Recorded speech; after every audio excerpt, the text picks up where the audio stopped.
Brown says, get that India. Big boy. Call an ambulance! Maybe call a priest! Oh, what a shot! What a shot! Campbell Killer! Hello and welcome back to another preview podcast for the Tip Sheet. As always, I'm your host, John, also known as 4020. Joining me to break down the week one, the belated week one of the Junior Representative Final Series, as well as all of the round 6 action in the Jersey Flag, New South Wales Cup and NRL is my good mate Sixties. Bit of a struggle for the Parramatta Eels on the weekend, big fella, but we keep moving forwards, as our Rockies want to say, and getting into a massive preview podcast that features another fantastic chat with Steve Georgallis. Before we get to that, mate, first of all, as always, how are you holding up? Mate, doing really well at the moment for someone who's, as you said, a fellow Eels supporter, trying to bounce back from last weekend.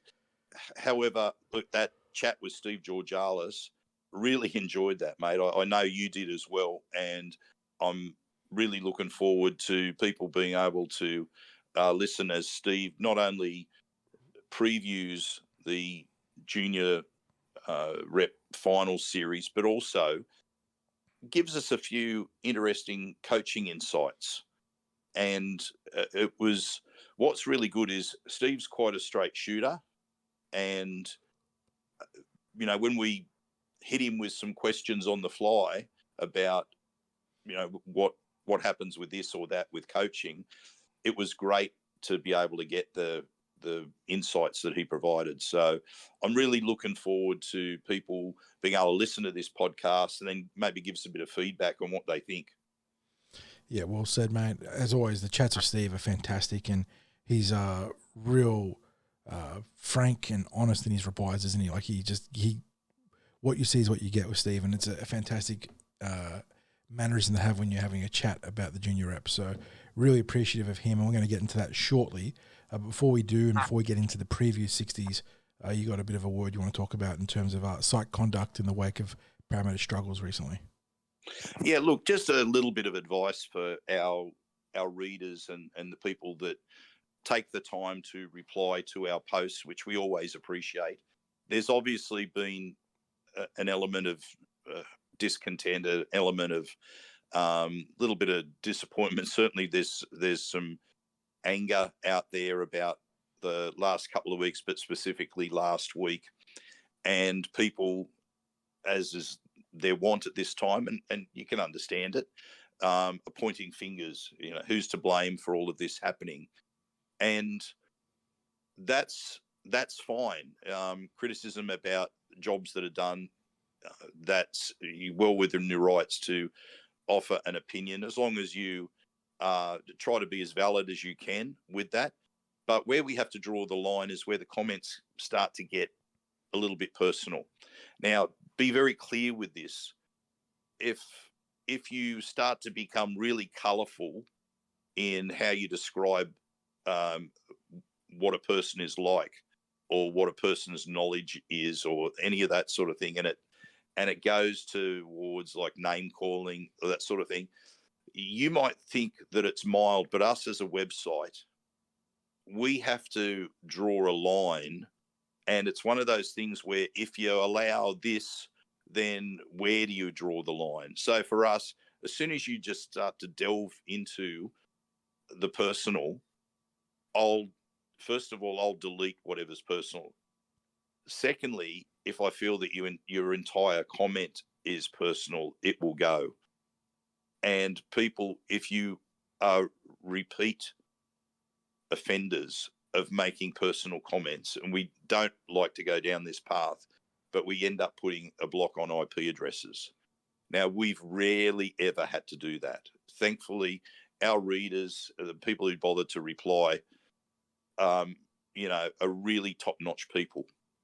So, but given that this is an emotional time, I just have to put it out there so that you understand. And people might have seen since the weekend that there are either been deletions that I've made and I've put in a comment, and I've put in Sixties, so that you know that I'm the person that's been responsible for removing the comment. And it's only been partial comments, like a paragraph or a sentence or that sort of stuff.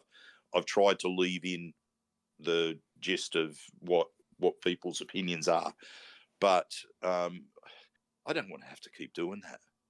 You know, it's maybe it's only been half a dozen times or something like that, but I don't need to spend my time doing that, and I'm sure you understand that. And so it's all within the purview of common sense too, 60s. If you look at what's Yeah. been, what is still up there, there is plenty of scathing criticism of players, coaches, administrators that we're allowing there, because that is football discussion.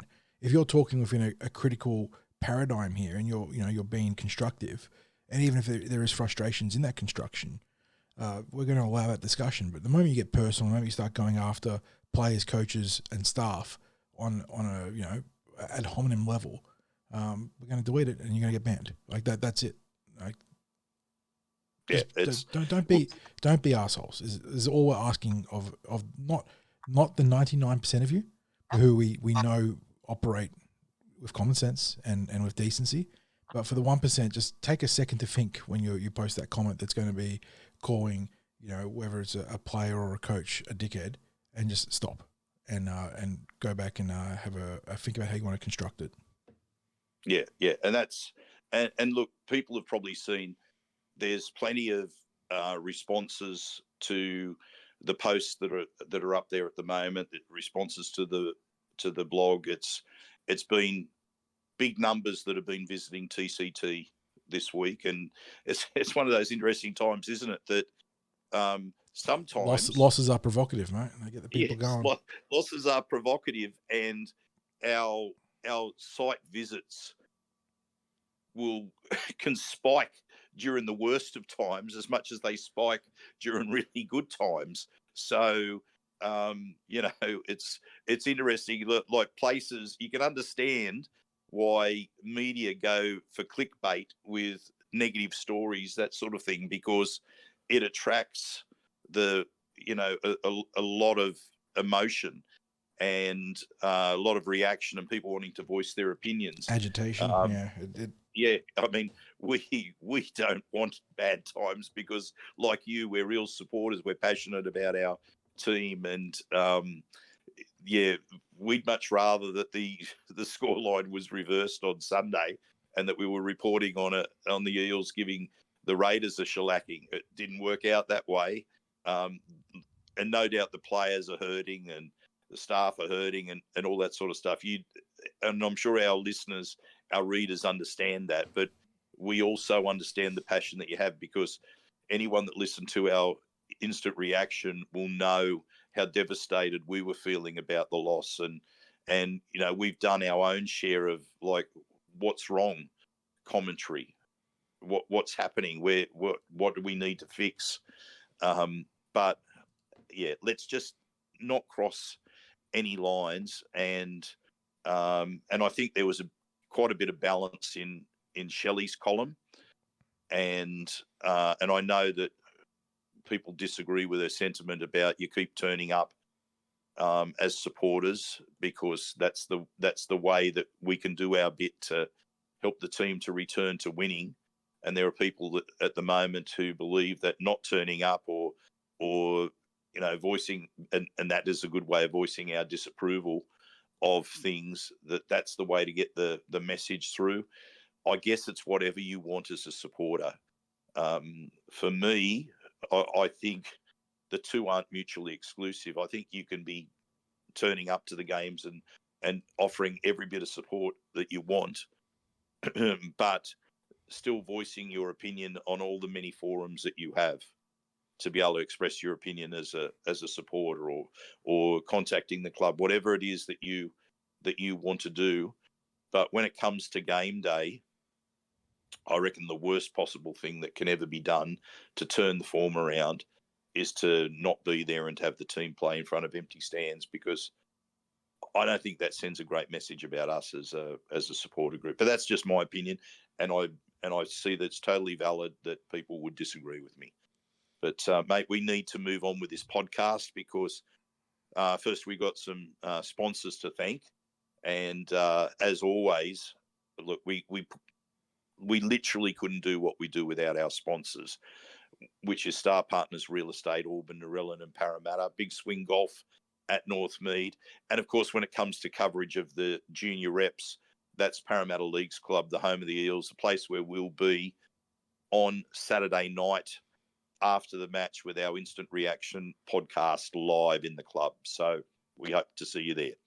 Yes, John? indeed. And before we jump into our previous 60s, as we mentioned in the lead-in, on Wednesday, where we're out at Eels HQ out of Kellyville, I had a chance to chat to Steve Georgallis about everything to do with the junior representatives, what the Tasha Gale are up to now that their season's wrapped up, as well as what lies ahead for the Fiaola, Mats and Ball in their clashes in the Week 1 eliminators in the junior reps. And on top of that, we also had a chat about the NRLW and what lies ahead with a recent retention in the back row. So hopefully you enjoyed that, and we go to it right now.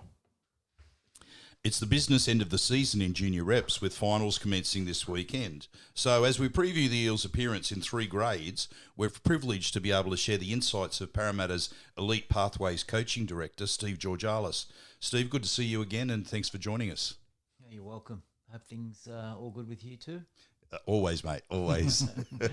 Life in paradise. Yeah. We'll forget about last weekend's NRL because we got finals in junior reps this weekend. Yeah, no, it's we're really happy that 3 of our teams have made the finals, and obviously everyone knows Tasha Gale finished their season off quite well. So yeah, we'd love for them to make it as well, but yeah, they just missed out in the end.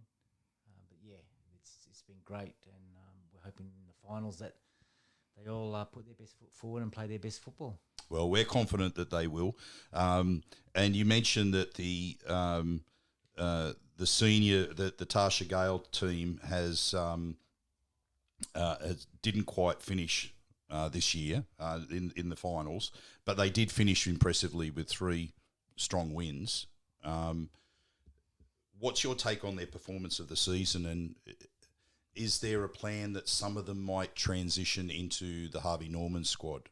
Oh, definitely. I thought their last 3 games, obviously, were their best games for the year, and unfortunately, there's only 8-9 rounds competition, and they were starting to play their best football, and they'd learnt a lot in the beginning of the year, and about completions, about staying in the grind, playing set for set football, and they did that towards the end, and they got some good wins, and some of the tougher teams at the beginning of the year, I think their competition was a little bit lopsided. If they got some of those other teams earlier in the year and built their confidence, they may have challenged some of those other teams. But yeah, we were very happy with the way they finished. And to answer the other question, yeah, there's probably 6 to 7 players that will start training with our Harvey Norman squad train on, that obviously are over 19, and then we'll be 20 next year. So that's probably their next port of call, and we'll see how they go through training. And there might be an opportunity then for them to play, but at the moment that they'll stay in our system. And I'm looking forward to coaching them all when pre-season starts end of May. And you know what?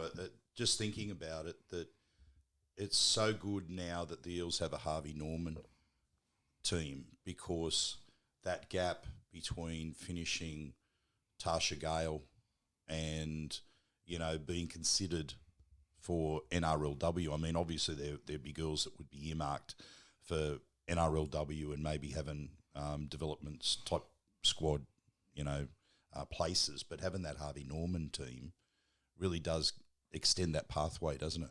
Yeah, I just think, in the last 2 or 3 years, I think, James Shepherd and Mark O'Neill have been trying to get a full pathway system like the male side to the NRLW, and we do have that now. Obviously, I think we discussed this last week about the pathways and the 13s, 14s, 15s, 16s, and then Lisa Fiaola, Tasha Gale. Now you've got Harvey Norman into NRLW, so it's a full pathway now, and gives all the girls the opportunity that are in the Parramatta district to make the NRLW, and they give them the best chance to be who they want to be in relation to rugby league. Yep. Let's move on to the finals this week, Steve. And it's been a long lead-in because of the wet round that ironically got cancelled due to more wetness So we're not really sure what happened there to the teams that had their backup game wiped out. Really unfortunate. Yeah, that was quite hilarious, actually, having a weekend off in the wet round and it was wet. So it's an interesting lead-in for all the teams now. Apart from having the extra week to prepare, has there been any significant change to the usual preparations for finals football? And I suppose the follow-up to that is it almost an advantage now to finish outside the top two because you don't have that extra week off of football, which can be disruptive when you're in the younger pathways? Yeah, I think it works both ways. I think for some teams having 2 weeks off, it all depends. It freshens them up. They can train. They might have a player that was out out with injury that can come back. But for us, I think, especially our Matthews team, I think having 2 weeks off would probably disrupt, their flow of the way they play. And I think it happened to us last year. I wasn't here, but I think the SG Ball team, is that correct?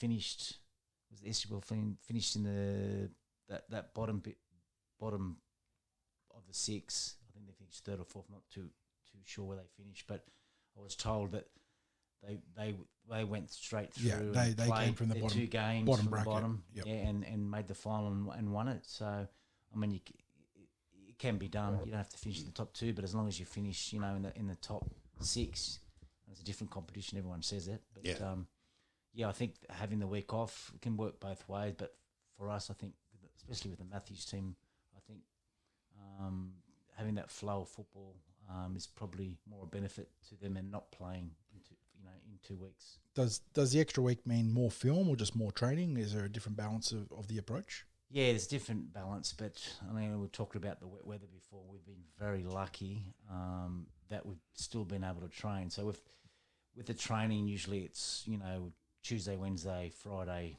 play on Saturday. Yep. But with the 2 weeks, we've been able to give them a day off every time. So Tuesday, Thursday, Saturday, Tuesday, Thursday, Saturday morning, play on Sunday.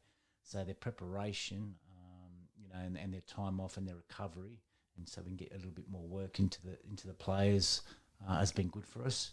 And they're all champing at the bit to get out. I could imagine.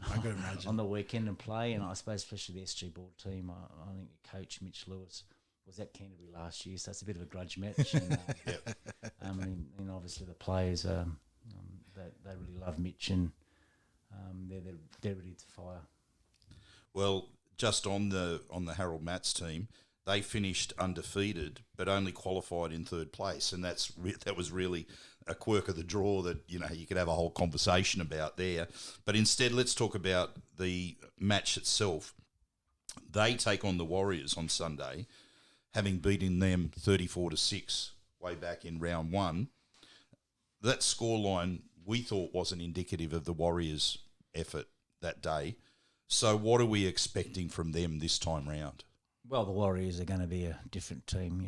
They've played for, they've played 7 or 8 games, depending on the buys and things like that, and they've actually made the top 6. And we just discussed the fact that once you've made the top 6, it's an open competition. Anyone can make it to the final, and what we're expecting from them is a tough game. I think in round 1 they tried to go through the middle on us, so with their bigger players. So, the boys have been preparing for that.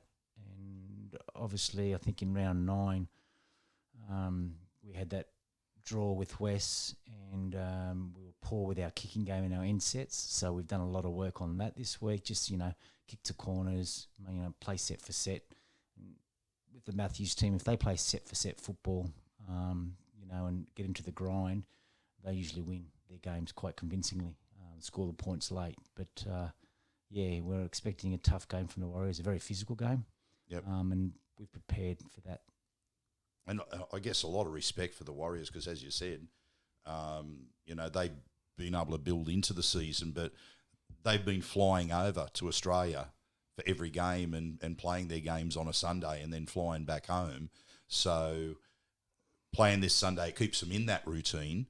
But I think they've done exceptionally well to make the finals in their first year. Yeah, so do I. And sometimes, especially in team sport, being together and being on flights and travelling and and doing it tough together usually means they're a pretty committed team.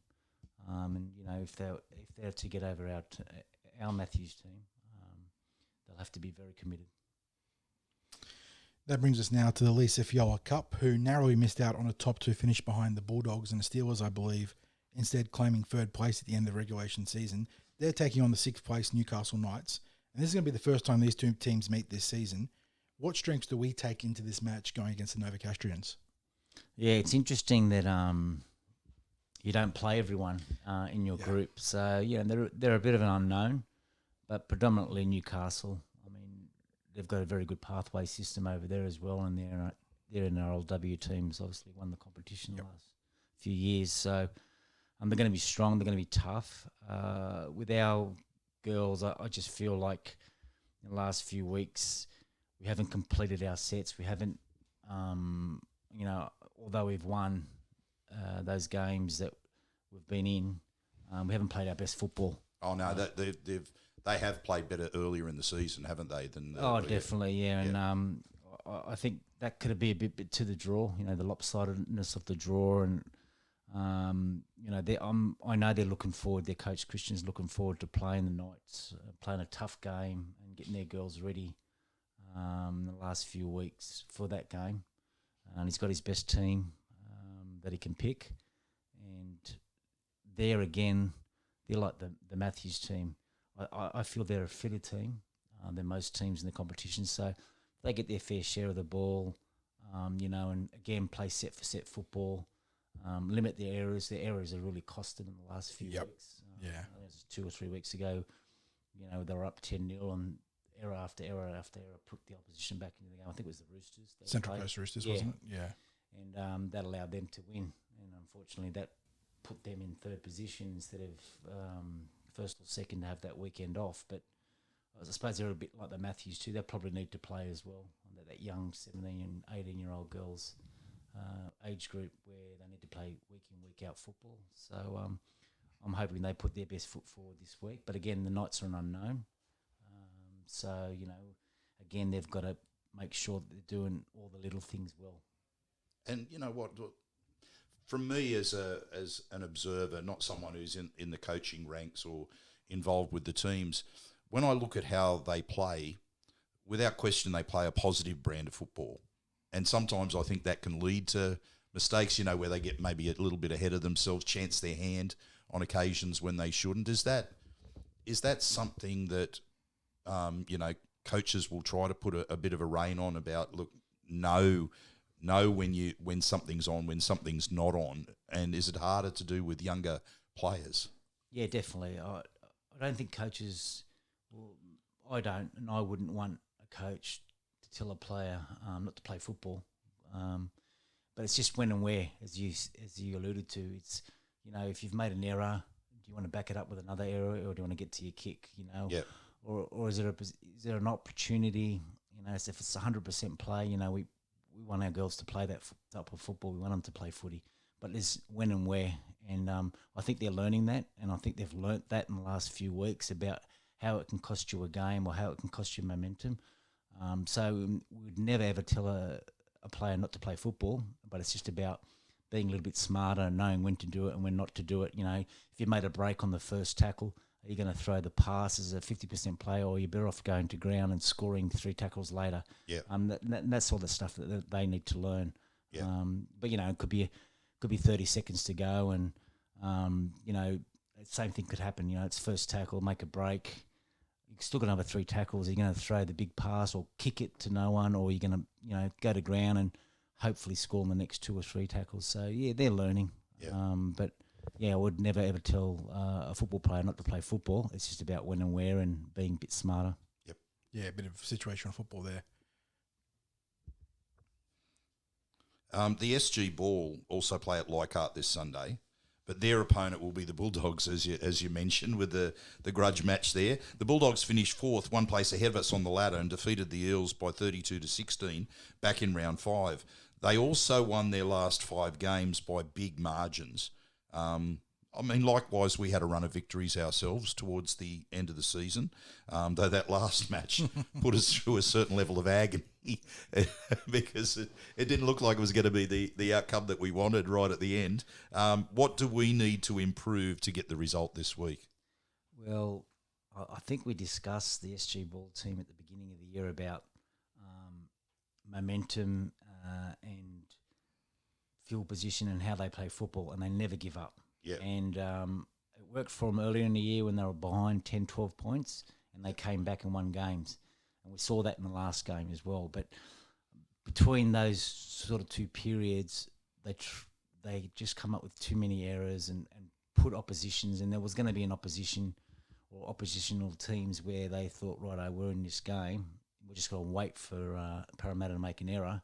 Yeah. And then once they do, we'll be able to put the pressure on and score points. And that was what happened in the middle period. And it nearly happened again last weekend. So for them, they've got to learn about, again, what we just talked about with the girls, when to play football, when not to play football, because they're a very good team. They're a very fit team. And they were in a position to win that game against the Bulldogs when they played them. But unfortunately, they went through a period where they gave the ball away and they didn't see it for like 10 minutes of a game. Yeah. And in finals football, that's what will happen. So you got to know where you're giving the ball, when you're giving the ball, be smart with what you're doing. There's times to play football and there's times to be smart. And I think if they haven't learnt that yet, well, they're not very smart. But hopefully they are smart and they've learnt it and their coaches told them about playing footy, when to play, when not to play. And, again, they're another team. If they play end-to-end football, complete their sets, get into a grind, I'm very confident they'll win that game. Steve, can you share a little bit about the emotional roller coaster at the end of the game in that last match? Because I'm blogging the match, and when West scored at the end, and I typed in, well, the Eels' fate has been sealed with this try, right? I know they pulled matches out of the fire before. Tell me, your feelings at that point, and then your feelings when Lorenzo and split Brettel the defence, and Dylan Brettel loomed up, and you know what, Dylan Brettel did very well taking that catch too, because that was here at full pace, up around the shoulder at full pace. Oh, well, I think we were all, I won't say it live on the podcast, but we weren't very happy in the first half when the same thing happened and Dylan dropped the ball. So when it happened towards the end of the game, we're going, let's catch it. In the clutch, we've got this. Yeah. Man.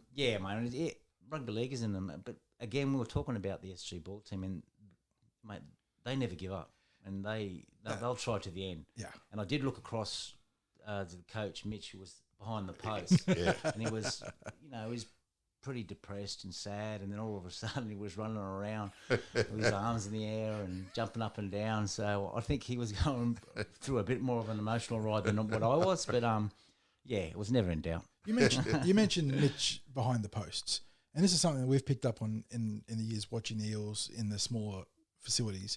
Is that a preferred position to watch a game for a coach, because you can see the game unfold from a different angle? Oh, I think it's twofold. One, you're away from the public. That's no small thing. And secondly, it's good. You do see the game from very different view, and you can see if teams have tight defence or they're wide around the ruck.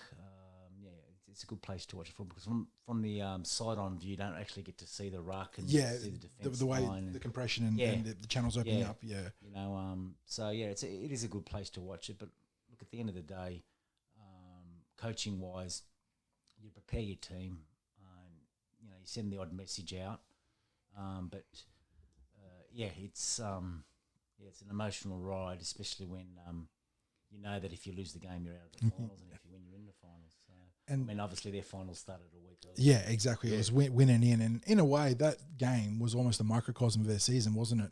Where started strong, dug a hole for themselves into a real slump, then showed some serious character and resilience to haul themselves out of it and finish strong. So hopefully they can take a bit of momentum out of that into their game against the Bulldogs. And like you said, if they're holding on to the ball and they're competing set for set, they're going to be a real thorn in the side of any team they meet in the postseason. Definitely agree with that.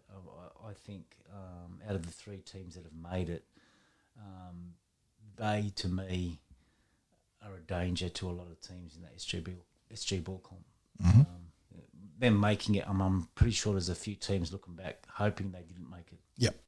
Can I also say as well, there was plenty of emotion up in the stands because we had a lot of family of the players that were around us, and I suspect this particular fellow was a close relative of Lorenzo's, because when he made that break and they scored the try, let's just say he was beside himself. Popping off. Yep. he was going nuts. And that is a great thing to see. I mean, I didn't see that, but I did say to I don't know who's sitting on Matt Stewart, the physio. Yeah, Matty Stewart, physio. Yep. Beside me, I said, mate, they just got to give the ball to Lorenzo, because he was having a blinder. Every time he touched the ball, he was making a break, and he was having one of those games. Yes. And for him to get the last play was well deserved, because he had a great game.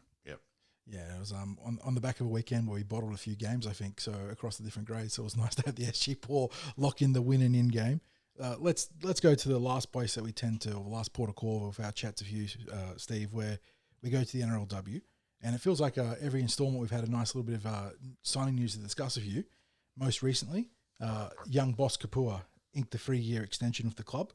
She was a mid-season acquisition for us last year from Canterbury, came in and made her debut in the NRLW. What does she mean to your squad for season 2024? Oh, look, she was one of the priorities when I got here. I talked to a lot of people about the players that we needed to keep, the players that were coming off contract. And then obviously we all know there's 2 new teams coming in. Yes. In 2025, the Bulldogs and Warriors, and it was really important that we signed up the players that we wanted to keep. And after watching a little bit of video on her, I agreed with everyone here, and I thought it was really important that we did, extend her contract. She's a strong back rower. She's aggressive. She's got that no-nonsense attitude. And actually looking forward to coaching her. She was someone that stood out to us when we watched Tasha Gale. Yep. And obviously dominant at that level, yeah. And obviously the Bulldogs assembled very strong pathways teams recently, and they were. I actually thought last year they were going to beat the Roosters Indigenous Academy in the grand final. The Roosters did manage to get up, but they were such a strong, dominant team last year. So I thought she was a great acquisition for the Eels in the first place. Yeah. I'm not too sure. Was she now Tasha Gale's sister? No, in the Bulldogs. Canterbury, she was in the Bulldogs. Yeah. So that's what I was saying, as an acquisition. Yeah. Like partway through the season, because she'd only just finished the Tasha Gale season with the Bulldogs, and then she's ended up with the Eels.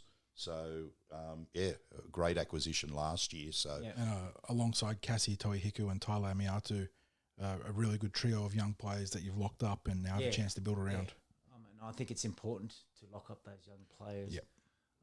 Because I think the talent's going to be split along another split along. Yeah, as those teams get introduced, it thins out the talent pool available. It does. Yeah, and especially if they if they're enjoying it here and they want to stay here, well, you have to accommodate those type of players and make sure that they do stay here.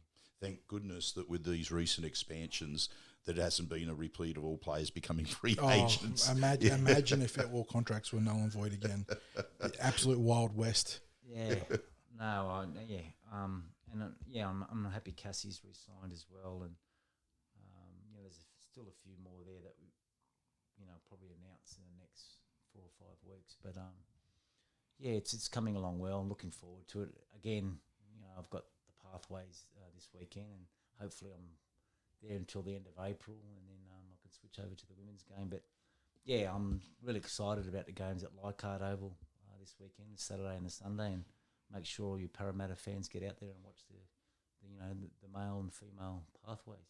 Well, if the Eels are running deep into the finals, you might actually get a week to yourself between the NRLW preseason and the junior reps concluding. So hopefully they do run deep and we get some good results there.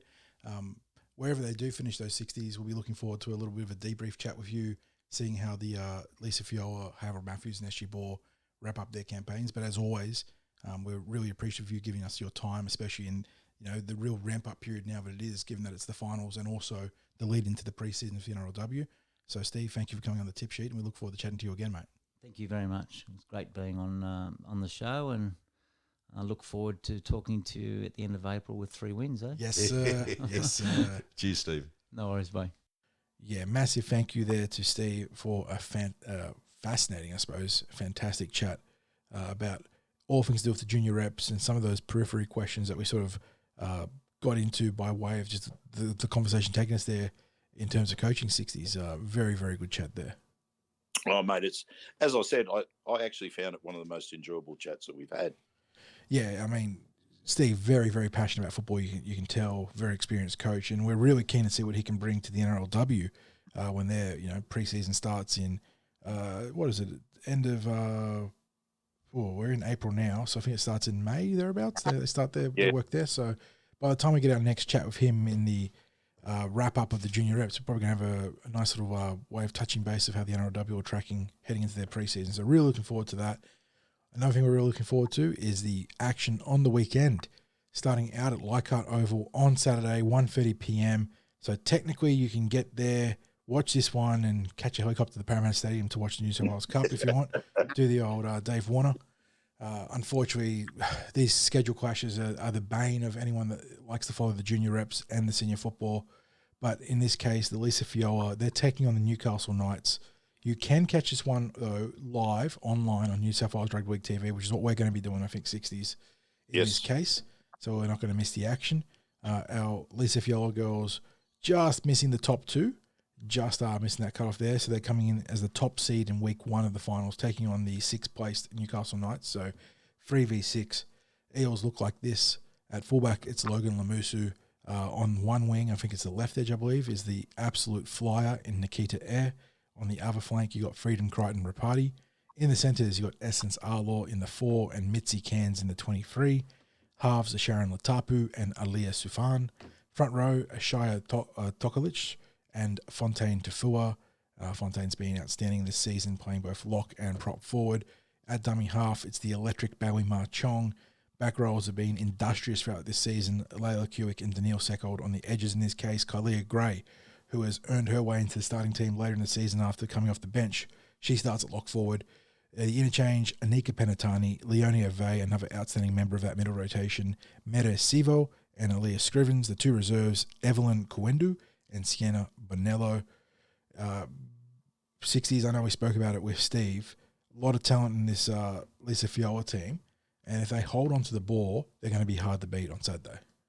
Look, the Eels Lisa Fiaola Cup team, they're the top seed in the competition coming into this weekend because the top 2 teams have a bye. They go straight through to the grand final qualifier. So, first of all, they're seeded to win. But what we've seen this year has been an interesting flow for the season, as Steve Georgallis said, which is that they've won those some of these late season games, but their form hasn't been as strong as it was at other points in the season. So it all comes down to minimising errors. And when I was watching them the other week, my comment was, I think, about simplifying their play. I think it was a bit of a scratchy first half, and I said if you simplify the play coming into the second half, they're going to run away with the game. Now, to an extent, they did that. Thing is, they have such strong forwards, and it's the classic rugby league about laying the platform, and the backs have done their job perfectly. And you talked about the explosive speed of Nikita out on the wing, and I mean, if she's given a little bit of space, she really, absolutely. But you've got any number of players who are threats this year. The threat out of dummy half is real, like when she starts, Bailey is, well, you know what, they've mixed when they use Bailey. Sometimes she comes off the bench, sometimes she starts. Doesn't matter when that happens. She's a threat every time. It's like literally, I don't know if there's been a game where she hasn't scored a try. Yeah, you were saying this to me the other day, and we didn't do an audit. So while you're talking, I'll go through and see if I can ascertain how many tries she scored. Because I'm actually curious to see, because it does feel like she scored pretty much every week. And even in the weeks where if she didn't score the try, she's been critical in setting up the try. Like there was a match the other week where she took on the defence down the blind side, close to the line, and I thought, oh, they've held her up. Somehow she slipped the pass, and the winger got over for the try. And I don't mean to single out too many players in a season where the whole team has had equally strong contributors, but Fontaine has been she's got great football sense, hasn't she? Great athletic frame too. Tall, Yeah. powerful, huge work rate. You know, pretty much everything you're looking for in a middle forward, and her ability to play both lock and prop interchangeably. And I know that the difference between those two positions can be blurred sometimes, but in a lot of systems there is a difference, and her ability to play both is important for the Parramatta Eels. Yeah. So look, just quickly, I think Steve summed it up well in our preview with him. I'm going to tip the Eels to win by 12 points. You're always concerned when you're coming up against an opponent blind, and obviously you can study tape, and all junior rep games are filmed, and all clubs have access to every archive of every team in every game, so you can do your study. But when you play a team, it's more important for the feel, right? Because there's different styles, different matchups, and that's going to be the big concern for me coming into this one. Newcastle and Parramatta didn't meet in the regular season, which means the girls are going to have to obviously do their homework, but also start stronger than usual, I'd say, in order to help establish the tone of the game. In saying that, if they do play anywhere near their potential 60s, I'm very confident they can win and win well.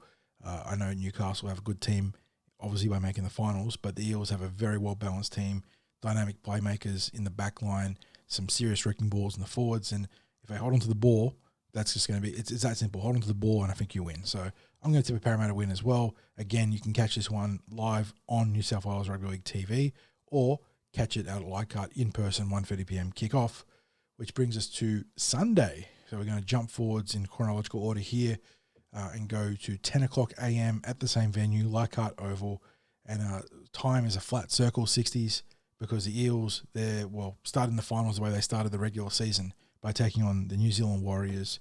These two teams met in round one in a game that really belies the quality of the contest. And we spoke about it from the very initial review of the game about how the scoreline of 34-6 in Parramatta's favour didn't reflect how competitive the Warriors were and what sort of expectations we had for that club for the rest of the year as a result. Lo and behold, they're here in the finals. So well done to the Warriors for making the finals in their first season in the junior reps in the Harold Mats.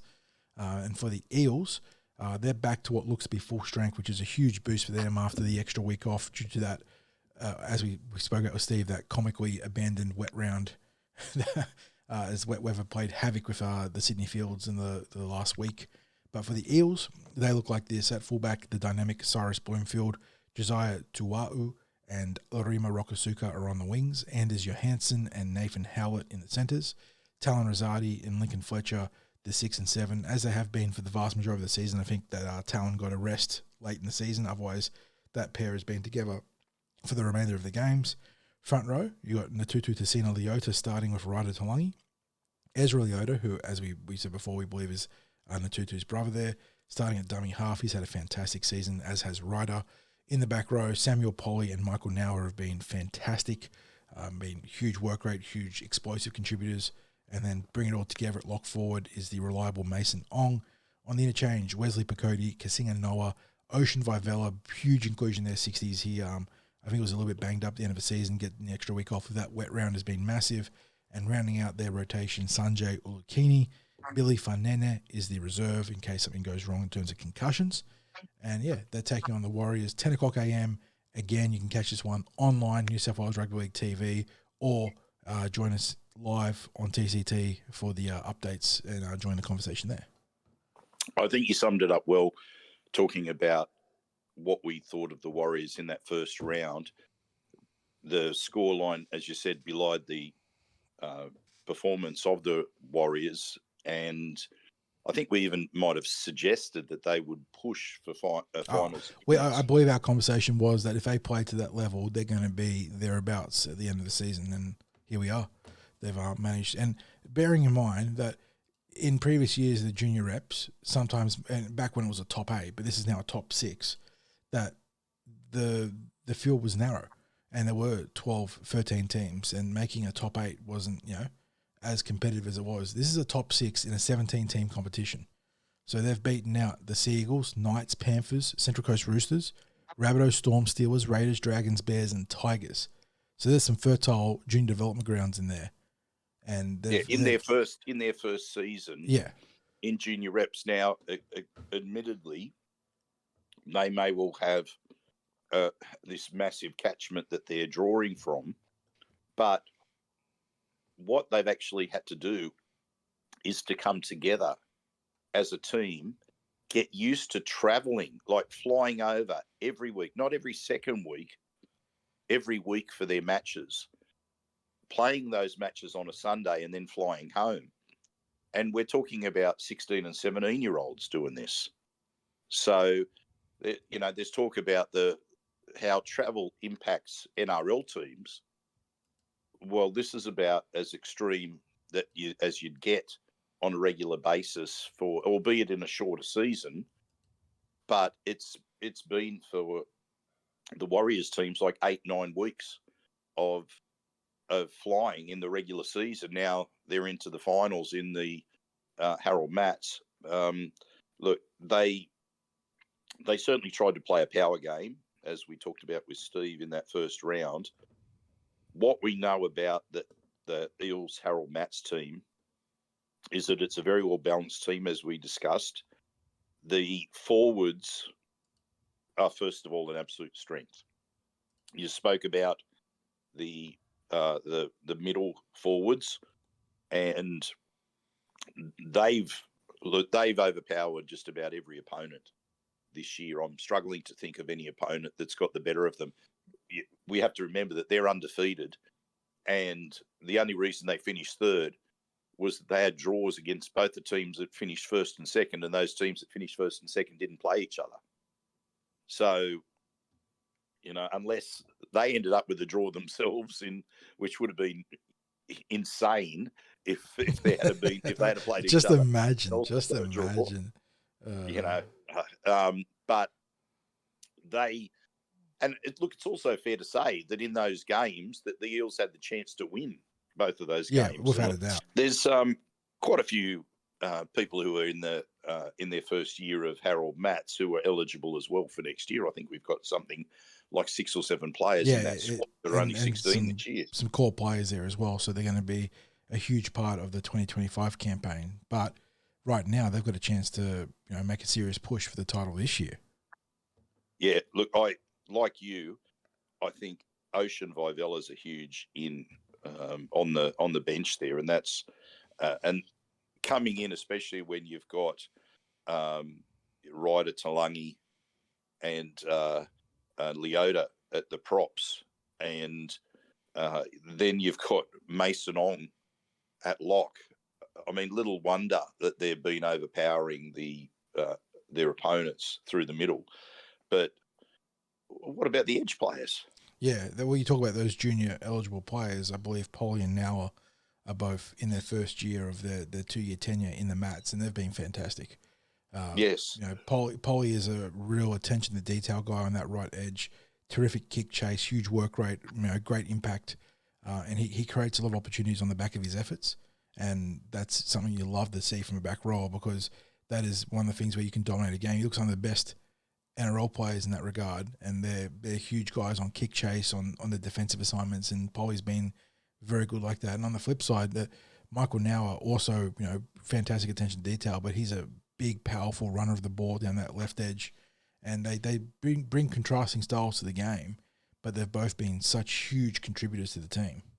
Oh yeah, and you know, I mentioned Ocean Vivella and his impact off the bench, but the interchange has done such a fantastic job this year because they keep that momentum up even when there are players that are taken off the field, and then I'll tell you what, when the forwards are laying that platform, the job that the backs do in getting across the stripe, like there are some real weapons in that back line.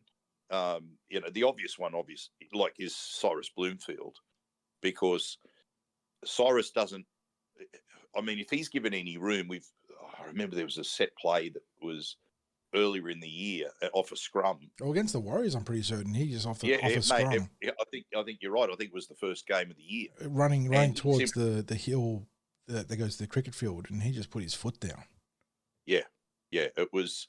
I mean, it was like it looked like there was nothing on. Yeah, and he just chimed into the back line, and then it was there one moment, gone 45 metres down the field the next. It was scintillating athleticism, and that really encapsulates what Bloomfield brings right now as a fullback. But like you said, that back line has been really, really consistent. You know, Josiah Tuau wasn't the starter in the first half of the season, but he's found his way into the team and been really good on one edge. Anders Johansson and Nathan Howard have been very consistent in the centres, and Lorima Rokasuka is actually one of the guys that was there last year, so he's actually provided the experience in the back line to bring him to where they are right now. I think it was their last match against West. I want to make sure that I get this right, but I'm sure it was that game where he scored the opening try, and he took a quick tap, and I think it was like something about 30 metres out from Parazone line, and next thing he's just sliced through the defensive line because they're not awake up to the quick tap, out in open space, and runs around the fullback and goes across in the corner. Your memory serves you right. It was him opening the scoring in that game. Yeah, and then you know, we talked about the halves in Rosati and Fletcher. Well, like Fletcher, I'm sure Lincoln Fletcher was playing fullback at different times before, but he's been a bit of a revelation. This year, because he wasn't on my radar anywhere as a halfback coming through the Eels junior reps, but he's taken control of the team. He's a great leader out on the field, but his kicking, it's so far advanced for the grade, which you don't usually see in the mats. That penalty goal that he attempted after full time against Wests, from 45 metres out and a few metres in from touch, and it ends up hitting the upright. I thought it was going over.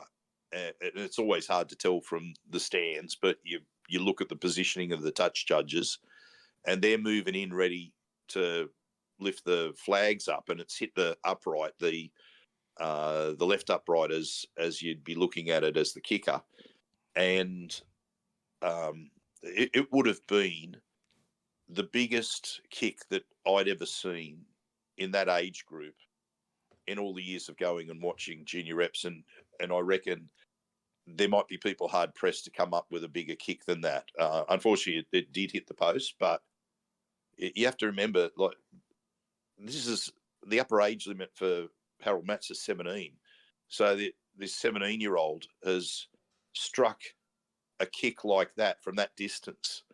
Something else. It says a lot about the conviction that they had in him to go for that shot, because if that was in the NRL and it was Mitchell Moses or Quinton Gufferson, you'd be very, very nervous. I mean, we've seen Mitch took that kick against the Panthers. Was it 2022 when we ended up just losing to them in the middle of the season? From probably a more favourable slot. It was 40-something metres out, but just to the 5 to 10 metres to the adjacent of the posts, and he sprayed that, or he missed that. Likewise with Guffo against the Tigers most recently. They're tough kicks for fully grown elite athletes, and the fact that the team turned to him and said, "No, we trust you to do this," and he damn near did it. Yeah, it says a lot about his talents with the boot. His general field kicking is very good as well, and this team obviously runs through their halves like any good team, and I think Rosati and Fletcher have been very strong in combination. And again, I think that means that, looking at the big picture, the Eels will be favoured in this matchup. And I know that the result was very 34-6, whatever it was back then, really spoke to the Eels running away with the game, but the Warriors were physical. I thought their fullback Ratcliffe was pretty handy on the day as well. So they've changed their halves pairing since, though, so I'm not really sure what that's going to bring to the table in that regard. But again, you focus on what you can control as the Parramatta Eels, and in this case, you're looking towards your forwards to really establish the tone through the middle. Ezra Leota is absolutely dynamic out of dummy half, and whenever his pack gives him any leeway to operate in, he's going to take huge chunks of yardage or meterage out of the opposition. And then from there, it all flows there. You've got the halves, you've got the back rowers, you've got the fullback and the centres and the wingers. Much like the Lisa Fiaola 60s, this is a very well-balanced, talent-rich team from 1 to 17. Yes. It's always difficult to project for both the Fiaola and the Matthews how many first graders or thereabouts are in a team, but I feel like both these squads have got a pretty good share of potential senior rugby league prospects, and that means that they're probably in good stead to win in week 1 of the finals here. Yeah, and just quickly on Leota, I didn't know what the options would be for the Eels this year with, he would have been moving up to SG ball, but young Mwangu Tutuia, yes, who ended up going to the Bulldogs. Yeah, and he was a key player last year, but the work of Leota this year, he's a threat the whole time that he goes out there. And the thing is, he's very good at picking when he runs, and he probably runs. And that might sound unusual when I say that I believe he runs a little bit more than the average dummy half, but I believe that every time he runs, it's team focused. Like there's a reason that he's doing it for the team, not for himself, if that makes sense. So I think he's very good in his selection of when he runs the ball, and he's been, I think, one of the key players for the team this year. Yeah, and again, it speaks to a trend for the Parramatta Eels where they've found some serious value in their Queensland recruitment. I believe Ezra and his brother Natutu Tessina come by way of the Sunshine State up there. And it's been whoever's handling that role for the Eels up there is doing a very good job. Because like you said, there was a huge void at dummy half coming into this season, regardless of whether Zadis was here or not. And we didn't, and we're not always intimately familiar with all the different talent stocks in different positions coming through, especially in the mats where there's a lot of rotation. But yeah, Ezra has been a massive boost for this team, and I don't think the season, as good as this team is, I don't think the season goes as well as it does without him at the helm at dummy half. He has been fantastic. So really looking forward to seeing how they bring it all together in week 1 of the finals. Obviously anything can go. You can get upset. But again, if they're holding on to the football, they're going to be, not just this week, if they hold on to the football, they're going to be hard to stop from going all the way. And I know that they've got very good teams ahead of them in obviously this week, the Warriors, but then the Bulldogs and the Magpies, who they drew with earlier in the year, but they have the talent to take the title, this team. Yeah, and what we should emphasise, a couple of things. First of all, the Eels, like the Lisa Fiaola Cup team, finished third, so they're the top-seeded team this weekend. However, for every match in this format of the final series, the winner moves on, the loser's gone for the season. And that's even the case for the top-seeded teams, the 1 and 2 teams, because they go straight through to the grand final qualifier. Their first finals match is also sudden death. Yep. So every match in the final series is sudden death. There are no second chances for any team in any of their matches. So it adds to the excitement. Might make it a bit tough. You can imagine if you were an undefeated team like both the teams as well that finished first and second in the Harold Mats. Your first loss. One of them might have their first loss. Yeah. And it's season over, and I guess that could be the case for the Eels as well. Yep. This week, undefeated through the regular season, but then if you drop to the Warriors, you're gone. So again, a reminder: catch us one on New South Wales Rugby League TV in person at Leichardt Oval or on TCT 10 o'clock AM. But that's not the only action on Sunday out at Leichardt. We go to the SG Ball now, 60s, 11:30am kickoff. Again, same 3 venues or avenues to be part of this game in person, Leichardt Oval, on New South Wales Rugby League TV or on TCT. We mentioned him just before, but there will be no grudge match between Zadis Mwanga-Tutia and the Eels. It looks like he's out due to injury or suspension here, 60s, not part of the Bulldogs lineup in the SG Ball, unless he's playing Jersey Flegg, which I have a quick gander here, but most teams will prioritise the finals there for, he's not part of the Flegg. So, wait, I was looking at the wrong team. He is playing Flegg, so there you go. No, well done to Zadis there. He's been prioritised playing Flegg, so Bulldogs looking for player development over results here, so got to tip my hat to that. But no grudge match for the Eels and Zadis there. Not that there was, I imagine, too much bad blood between them, but we look at the Eels here at fullback. He came in midway through the season and has made a bit of a difference there. Ollie McCarthy. On the wings, you got Muhammad Al-Madine and Dom Faruja, Corey Lee and Devontae Vivella in the centres. Halves pairing, the guys that end up saving the day against the Magpies, Lorenzo Talatina and Dylan Bredel combining for that try for the number 7 Bredel. Front row sees Javan Stevenson Hala and Kobe Herford starting, Lachlan Kornakis at dummy half. Back rowers, Josiah Funa-Ayuda, he's been excellent in his first year of SG Ball. He has another year of eligibility. On the other side, likewise, Tyrese Lakeni has been very, very good. Max Popo lock forward, like his cohort in the Harold Matthews, another very consistent performer in the 13.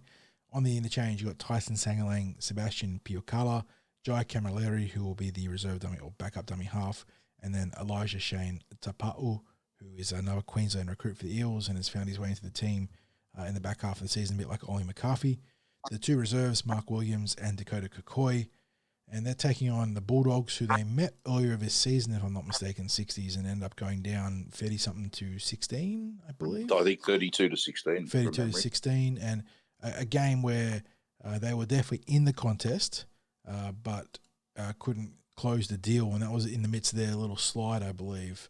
Yeah, so they dropped the games to the Steelers the week before, then this game, and then we saw the turnaround happen with a tight loss to, I think it was the second place at the time, Newcastle Knights. And that was the game where it felt like they'd sort of righted the ship. And from there, big wins over the Storm, the Bears, and then that near gut shot, heart in your mouth game against the Magpies to seal that win and in situation in round 9 of the regular season. So get a chance to meet again with the Bulldogs. And if I go back to this team list here against Canterbury, that was a different team for us. No Ollie McCarthy at fullback, but the rest of the back line is the same. But the forward pack in a slightly different configuration in the front row too. So, and the bench way different. So the Eels have a chance to right the wrongs of the mid-season and go through to a grand final qualifier here, but they actually entered this one as the lesser seed in all of these 3 games. So the Fiaola and Mats were the 3rd seed. Here they enter as the 5th seed. So they're taking on the 4th place Bulldogs, which means that the 2 teams are fairly evenly, matched when it comes to the ladder positioning and whatnot. But they are the lower of the 2 teams. Yeah, it's, that's a very strong looking bench that the Eels are able to put forward this week. That is a big plus to them. Sangalang is a real goer and a workhorse. Seb Piokala can be a difference maker with his ability to win the contact and offload. We actually were starting Jai Camilleri for the first half of the season where I thought he did a good job, but his skill set really lends itself towards coming off the interchange and opening up a game, doesn't it, as the powerful running option out of dummy half and letting Lachlan Kornakis absorb the sort of tough early exchanges. And then Elijah Shane Tapa'u, big, powerful back rower who we didn't get to see much of in the first part of the season because I believe he was injured. But obviously his form has seen him win a spot on the bench in the back half of the season right through to the final. So it's a good bench, and it's a surprisingly well-balanced team. And we've sort of given them their flowers this year, 60s, because they have been bereft of the blue-chip talent, the way you want to call it. Like the guys that, like for the Bulldogs, Zadis Mwanga-Tutia, who's been accelerated to Flegg. Well, the Eels have got guys playing, up until this week, we had playing NRL and New South Wales Cup that were SG Ball eligible, which, means that this team on paper could have been that much stronger, but instead these guys have been given the opportunity and they didn't fumble it. They had some mid-season struggles in that 3-game slide, but they started and finished the season the way you want to see a team do, and that means that these guys have picked up the footy and carried it all the way through to the finals, and that's a tremendous effort, and it really speaks well to the character of the team and the fact that they now have an opportunity to be disruptors in the finals and create something special for themselves on the back of their own effort.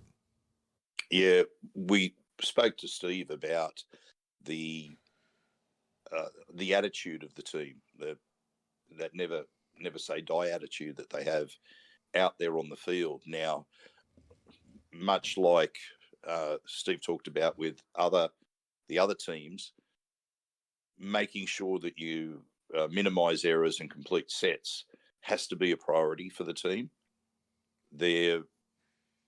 When they've had their strong wins, when they've had their strong performances, even in those, they still have those little moments in the game where they slip a bit and let the opposition back in. It's just a matter of focus. But if they play to the best of their ability, then they're in this with absolutely every chance that they get through this game. It's going to be tight. I'd say ignore the scoreline from the first time that they played, because there's so many different players that are involved in the game. But key to it is set completions, because and not just set completions, but I'll even go to as straightforward as getting to the kick after a restart. That one's not lost on me, mate. Having watched as much junior reps as we do, scoring a try and then turning it over on tackle 2 the next set is one of the biggest. Sometimes tackle. Or sometimes tackle, or even tackle 1. Tackle 1, like literally from the kick itself. But that is one of the biggest backbreakers you'll see in junior reps, and we talk about momentum in rugby league and how wildly fluctuating it can be in the reps, and that is a prime example of it. I will say, and obviously completions are huge, and I know we're sort of beating the same drum across all 3 teams there, but that is how important it is in reps. The way this team has played on the field this year, 60s, I don't think any team has really finished over the back, over the top of them in the back part of the game. Obviously they've had some losses, but in the games where they've been in the contest, they have finished stronger than their opposition pretty much every single time. So if they get to the 50-minute point, and bearing in mind that these games are 70 minutes in the SG ball, not 80 minutes, 35-minute halves, if they can get there 50 minutes in and they're right in this contest on the scoreboard, whether they're ahead, whether they're even, whether they're only fractionally behind, I think that's the key indicator for them. I think they just need to be thereabouts once they get to the championship minutes, and that's where this team has finished stronger. Their forward pack has absorbed all the pressure and managed to roll up their sleeves, and they've found a way, whether it's their star pair of wingers in Alan Badine and Faruja, or the halves in Tawatina and Brettle, who have pulled the team out of the fire a couple of times this season, including their last round win against the Magpies. Whether it's someone like Jai Camilleri at dummy half, who just has the ability to break a tackle near a goal line and get over. They've got the guys that can do the job, provided that they keep themselves in the contest. So the 50-minute mark is my indicator for this game. So if the Eels either have their noses in front or it's a tight contest, you're going to back them to win that. I think so. Yes. Is it a question of fitness for you then? That's what it was for me in the opening month of football. The first three weeks of football, it felt like the Eels had better fitness and backed themselves to win those big exchanges in the back part of the game. So yeah, I think that assuming that stays true, that's why I'm looking at that 50-ish minute mark as to where they can really set the bar to say, okay, we're in it, let's get the business. And obviously, if they want to just smash the Bulldogs, that's cool too. So they go out there and wipe the floor from that's fine for me as well. They gave us the heart palpitations as we spoke about with Steve Georgallis, and he so accurately described the emotion of the coaching staff on the sideline. Hope that was a great insight for people. But look, I have to mention this because I spoke about the goal kicking in the Harold Matts with Lincoln Fletcher and his kick from long distance last week. in the last match. Likewise, Dom Farrugia, he took a penalty goal, which I think was maybe around the 40-metre mark, might have been just a little bit beyond, and it was certainly midfield. But his kick, just to give people an idea, at the ground there, they've got a little bit of space behind the in goals, and then there's a hill on the other side of the fence. And his kick from that distance, I think it was right up around the top of the post as it went over the post, but it landed way up on the hill. They've got it is rare to have one such rugby league kicking prospect have that kind of leg, but the fact that the Eels got two is absolutely insane. I mean, we know that league kickers have become very consistent when it comes to goal, try conversions in the modern era. Where there's a lot of guys that kick, even a bad kicker kicks at 70% now, which would have been elite back in the day. But we never really have had union-style guys that can take shots from halfway or thereabouts and consistently land them. And some of the Eels have got a couple of young prospects in Fletcher and Farrugia that look like they've got the leg and the accuracy to be serious weapons from anywhere in the attacking 50. I still have to laugh at that kick up at Kellyville. Where he porched it. He porched it across the road. The poor people in that house. I say poor. Assuming they didn't break any glass, they're the benefactors of a free, nice little game day football. Yeah, but just to explain it again for anyone who wasn't listening when I spoke about it before.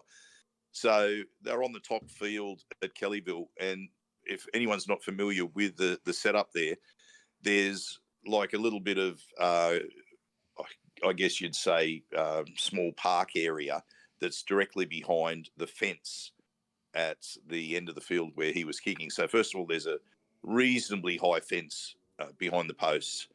And then behind that, there's a bit of open space. And then that open space goes between a couple of houses. So it sort of bends around and goes between a couple of houses so that you could walk from that other street through the space and come up to the fields.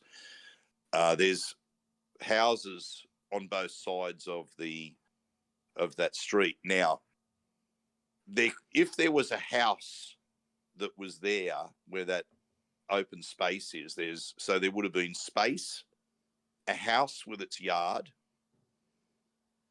The kick would have gone over any house that was there. It didn't have a house to go over, but it would have gone over any house.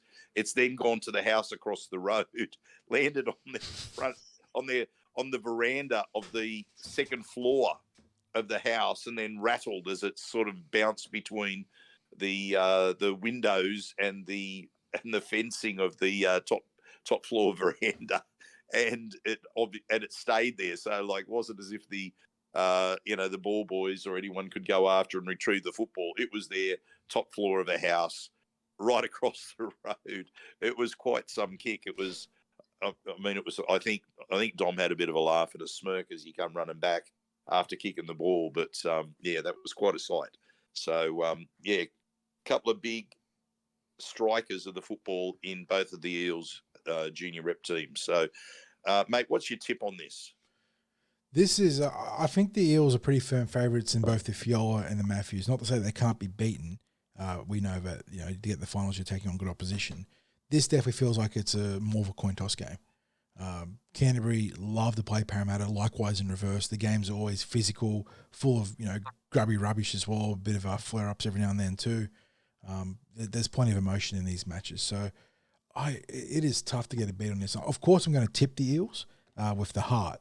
But in terms of the head, I look at this and say, I don't know. I think that it's going to be a real tough contest.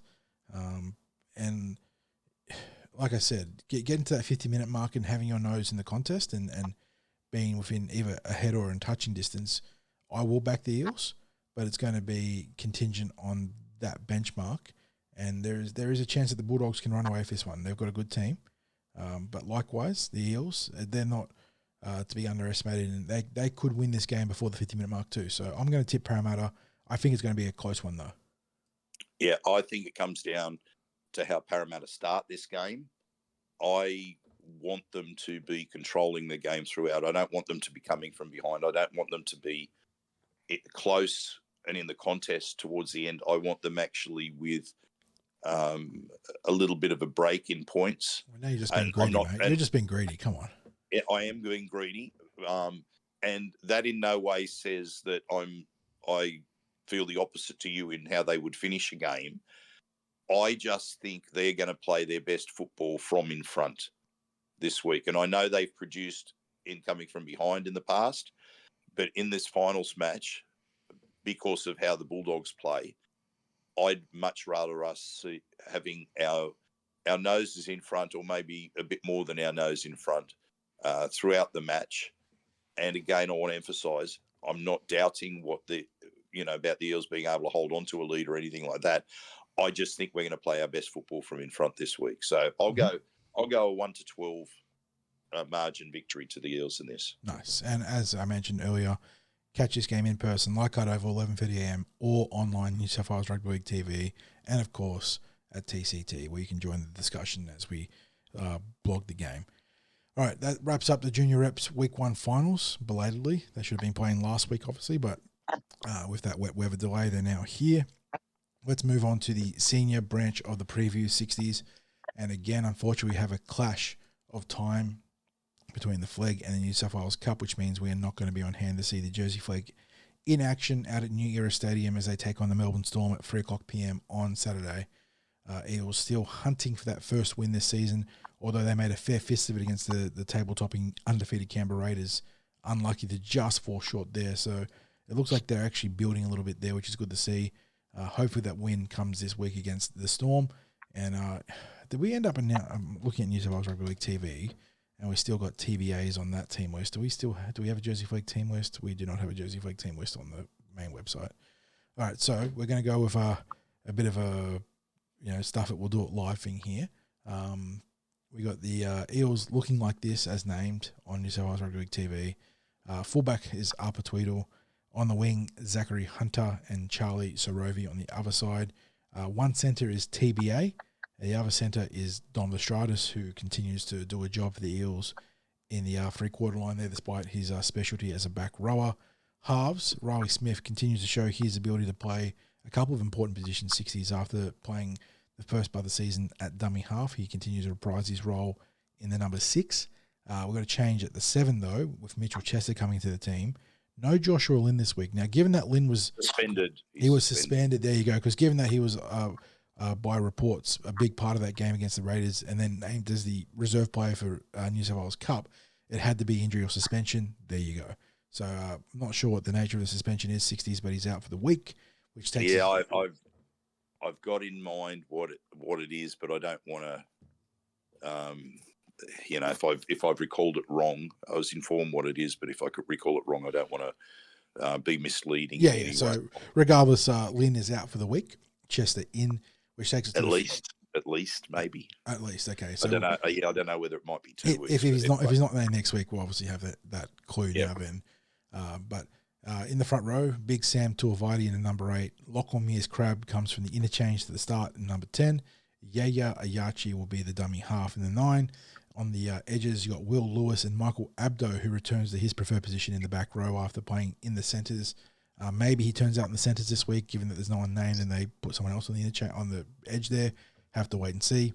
But at 13, Saxon Pryke, he comes back from his first stint, his debut in New South Wales Cup to weather 13 in flag. On the interchange, you got Paddy Spence, Lance Fulima, and Jack Burrows. Another TBA for the Eels there.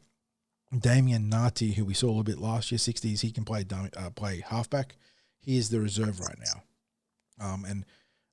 I can't see him coming onto the bench, really, given that they've already got a utility in Paddy Spence there. So I'll have to wait and see what the team shapes up as.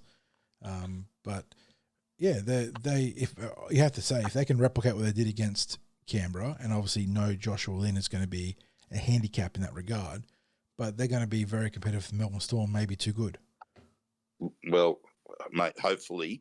The other thing I wanted to pose to you as well is I wondered whether Paddy Spence maybe even came into consideration for playing in the centres. Yeah, he's done that before. Yeah. Yeah, and I mean he had that background in Harold Matts at fullback, and then had the positional change and added bulk to his frame to play at dummy half and be there around the middle. So he's certainly Spence to the centres, Damien Narty to the interchange, and then another player to fill out the interchange as well. That's a possibility.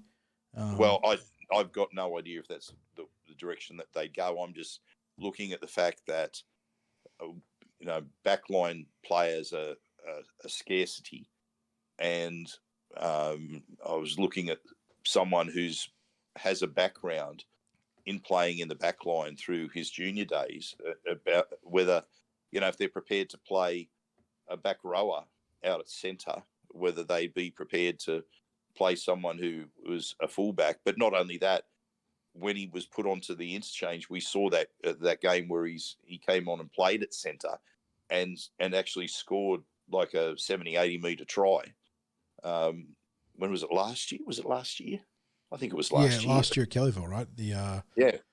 Right in front of us on the sideline there, he put the foot down and had a huge near length of field try.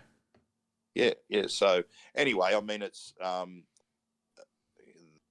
they may feel that no, they want him focusing on dummy half, whether he's starting or coming off the interchange. So anyway, a little bit hard to know what's happening with those vacant spots, but it does give us a sense of roughly what the team's going to look like.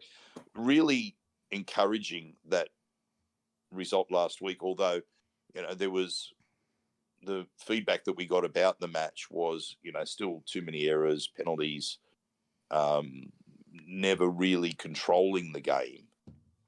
We'd like to see them controlling that. Now, a couple of weeks back, they controlled the game against Wests, but then just barely touched the ball in the last 15 minutes of the game, and too many errors, and they let a 22-4 lead slide where they were just dominant through the game and gave it up in about the last 15 minutes. It's been a tough ask because throughout last year's winning SG ball team, which then went on, a number of them went on to drive the flag team deep into the finals, has been scattered, haven't they? The SG ball team is scattered this year from NRL to New South Wales Cup to Jersey flag to still some in the SG ball. Yeah. So it's and then what you're relying on is we know there's an incomplete roster that's there, which then flows onto every grade because you've got. You always get players up and down between the grades. That just goes without saying through injury, or in this case through suspension. But we also had losing at the start of the year Arthur Miller-Stephen and Richie Penasini, and it just being able to field a full back line of players that are training with the Eels every week it's a tough ask at the moment, and it's certainly been felt down in flag. I think they can win this match this week. I think they'll get their first win of the season. And I caught some of the captain's run last week before that trip to Canberra. It's not necessarily a surprise to me that they did perform better, because I'll tell you what, watching the fellas out there on the field, they're in a real positive mindset. I mean, they were there was a vibe at that captain's run. Like there was a genuine vibe. Like they were, they looked like they were enjoying themselves out there at training. So if the coaches have done a great job in keeping them positive and enjoying their work, that goes a long way towards them continuing to push for better results. So I'll give them I'll tip a win by 6 to 12 points. Nice. And I think, again, if they can just replicate something of what they got last week against Canberra, and that was on the road against the undefeated team, I think the only undefeated team in the competition, then they will put themselves in a really good position to win this one. It's a shame that it's out at New Era Stadium clashing with the New South Wales Cup. Would have been good to we've barely seen the flag this year, honestly, 60s. It's just been such a nightmare of clashing of schedules or, tough road trips like Canberra. And I know they've had their struggles, but you still want to be out there to support them. And look, no doubt Josh Lynn's a big out. Yeah, I'll put that out there. He is a big out because he's probably been best on field for the last 2 weeks. Yes. So they're going to have to dig deep and find a way to win without their, starting halfback. But in saying that, they've still got some good forwards in there. They've still got Arper at fullback. And, they've got Riley Smith in the halves as well, who's been ultra consistent for the Eels. So they can do this. But 3:00 p.m. Euro Stadium if you are in the market for a Jersey flag game this week. But we will be out at Combank Stadium at the same time, 60s, because the Eels are playing the New South Wales Cup, or the knock-on effect New South Wales Cup, against the North Sydney Bears. Eels enter this game winless. It's been a bit of a sticking point for us, hasn't it? Both the flag and the cup struggling. They're taking on the third place Bears, so it's a pretty highly seeded opponent this week. Again, if you cannot get out here for this one, and it is Old Boys Day, so I do encourage everyone that can get out to the game to be out there. But if you cannot get out there, or if you're interstate, or if you're out of city, New South Wales Rugby TV will be broadcasting this one, so you can catch that one there. This won't be on Fox though, will it? Because there'll be an NRL game at 3:00, I believe. Yeah, so you can only catch this one online, New South Wales Rugby League TV. Eels look like this. Lots of changes this week because of guys coming back from or getting dropped from the NRL. At fullback, young gun Blaze Talangi, he got a little cup of coffee in NRL. Couple games there, he drops back to play fullback as he continues his development as a backline option there in the 1 or in the centre 3/4 line as well.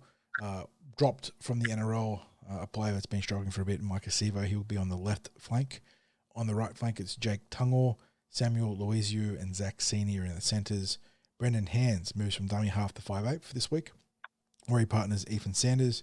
In the front row, it's Offa Hiki Ogden and Witteramu Greg. Greg making way due to the return of Bryce Cartwright in the NRL, although he didn't have a fantastic game either against the Raiders with that drop ball in the red zone. But the move from Hands to 5'8" allows Matt Arthur to come back into the starting rotation at dummy half. Buds has been a real shining light for this team, arguably the best on field across most of their games so far. So good to see him getting more playing time. Dan Keir will be on one edge. Charlie Geimer, another young gun that's making a real fist of it in the cup, is on the other. Makahesi Makatoa in the 13. On the interchange, Manny Luke, the dummy half interchange player there. Young Jock Brazel, good to see him getting another run in the cup. He'll be in the back row. Brock Parker as part of the middle rotation, and then Reece Alderton rounding out their roster there for the interchange, lots of changes here, 60s. We got Blaze back at fullback, Steve on the wing, obviously. Woods back starting. Probably the one that surprises me, and look, I'm not saying he didn't have a faultless game because there was some drop ball against the Raiders, but given that he ran for 250 metres and broke 8 tackles, I am a little bit surprised to see Ethan Martin out of the roster this week, whether it was playing centre or wing, because I can understand putting Blaze back to fullback. That's not a drama for me. But if Martin isn't injured or suspended, if it's just a form thing, I am surprised that he was making way for some of the guys that don't have anything near a central contract for the Eels.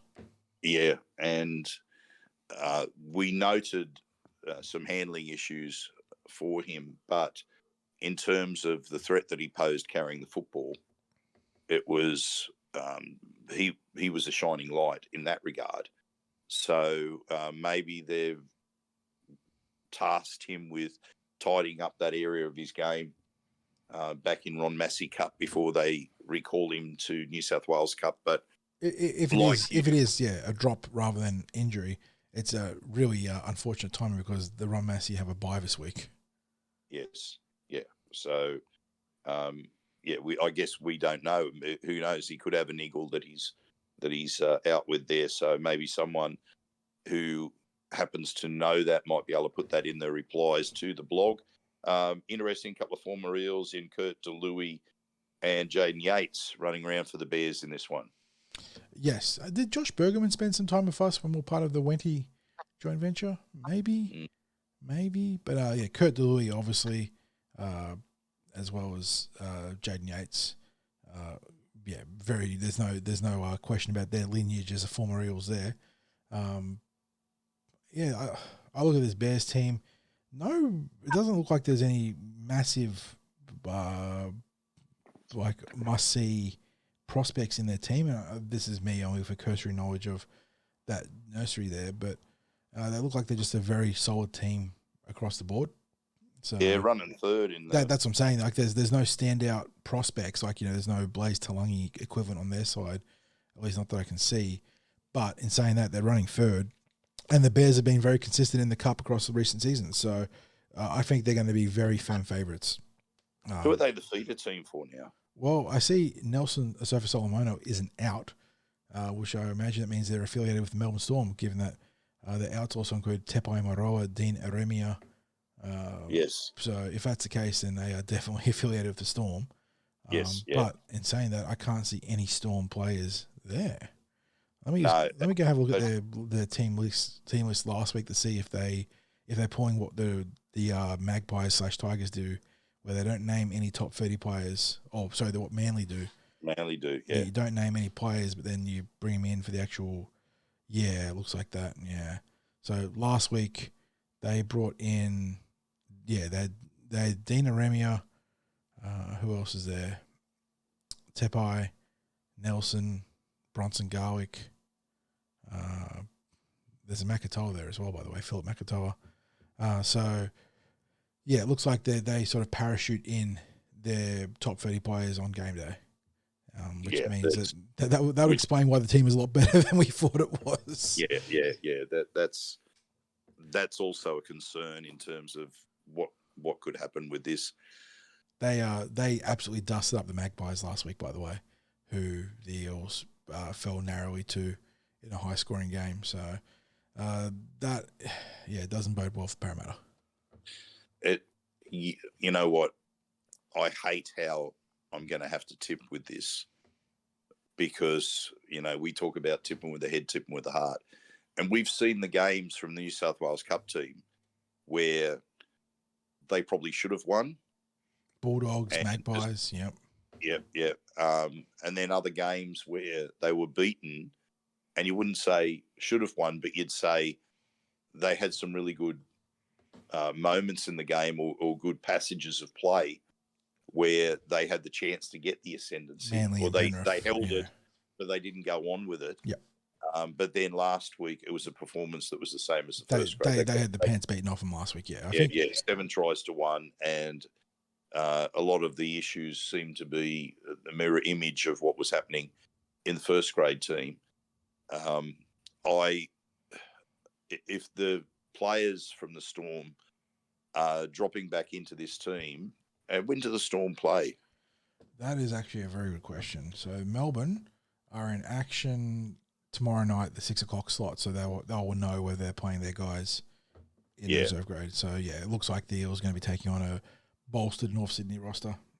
Yeah, look, the Eels obviously have some quality players in there, and we see all the time when Woods Arthur is out there that he makes things happen. And we saw a couple of weeks ago Ethan Sanders have easily his best game of the season.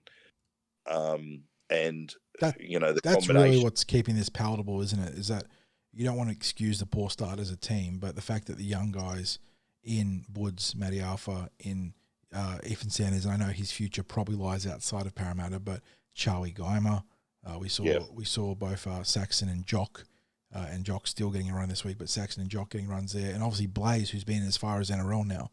Like they are pretty much not just carrying the team on the field, but they're carrying the hopes of fans because of their development, and that's been the big thing this year is the fact that even with the team struggling, and even with these individual players going through various trials and tribulations that come with developing as a footballer, they're definitely putting their front foot forwards and pushing through, which is good to see.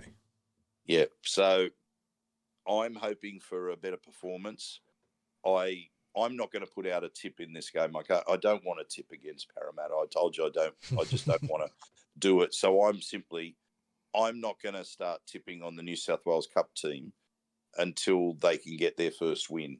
Now, that may come this week. I'm not too sure that it will, but I don't want to tip against them. Once they start winning some games, I am prepared to tip. I think I tipped against them last week, but I just don't want to do it 2 weeks in a row. let's just get that first win, fellas. Let's just get that first win. And then they will do well to get it this week, given the form of the Bears. So the cold reality is that they're probably going to be sitting 0-6 at the full-time conclusion of this game. But as we mentioned, the junior reps, even if the Eels been favoured in most of those games, that on any given, I know the NFL term is any given Sunday, given they play the vast majority of their games on the American Sunday, but any given game here, any given Saturday in this case, all it takes is, a bit of effort and a bit more hustle to dive on that loose ball or to make that tackle, and you're the team that can be, jagging the upset. So that's going to be the goal for the Eels this week. And John will be there. The most important thing is we'll be there, and there'll be others there as well, cheering for the Eels and urging them on to the win. So yes, sir. We'll do our bit there. And obviously the other subtext here is how a couple of those Eels, young and older, respond to being dropped back to the cup. Blaze obviously is going to he's going to be given a specific set of things they want to see him work on, and sort of make his own after playing in a role. But Mike, as I said, I was just going to say there further on Blaze, I didn't even regard that as him being dropped. I regarded that as him being moved back to work on the things, as you said, there would be things that he's working on back in New South Wales Cup, because he was accelerated to first grade probably way earlier than was planned. And I guess the plan would have also originally been, I will blood him here and there through the season. So fluctuate between the grades. I have no issues with the mechanics of that. Yeah. And this is, you hear the way Brad Arthur speaks about Blaze, and he's glowing in the terms he uses. So Blaze shouldn't see this as a setback in his career, just an ability for him to use as another springboard to get back towards the NRL. But the real interesting one will be for me in Micah Sivo. Is he going to kick stones, or is he going to go out there and dominate? And I think we'll learn a lot about where his headset or his headspace is about getting back to the NRL this week in that regard. So I hope that he goes out there and dominates, because the Eels are such a better team when Micah Sivo is, ripping in. Yeah, I agree with you. I think it's going to say where his headspace is at. But we always knew that if we're talking about, a real drop in confidence, he wasn't going to get that confidence back in NRL. It's too big an ask at the standard of NRL to find that. Whether he needs time away from the game, whether he needs, a bit of positive mindset help in getting focused again, whether, he's carrying injuries that are impeding what he can do. But, we'd much rather see the best of Micah, as much for his own, like obviously for the team, but also for his own sake, because it'd be tough going from the crowd chanting Sivo to, supporters online, the saying, look, he needs time. He needs to be dropped. He needs time in reserve grade. And that's got to be, that's going to be tough for any player. You can't ignore the people. Players are human. They have all their emotions. And that comes back to why we stress so strongly at the start of the podcast about how discourse about their form needs to be, fair and critical and not personal, because, that stuff does hurt for anyone reading it. And the thing is, like, it extends, like to friends and family and that of players, because, absolutely, even if players don't read social media, because their friends, their family, they do tend to read social media and mainstream media, of course, as well. So,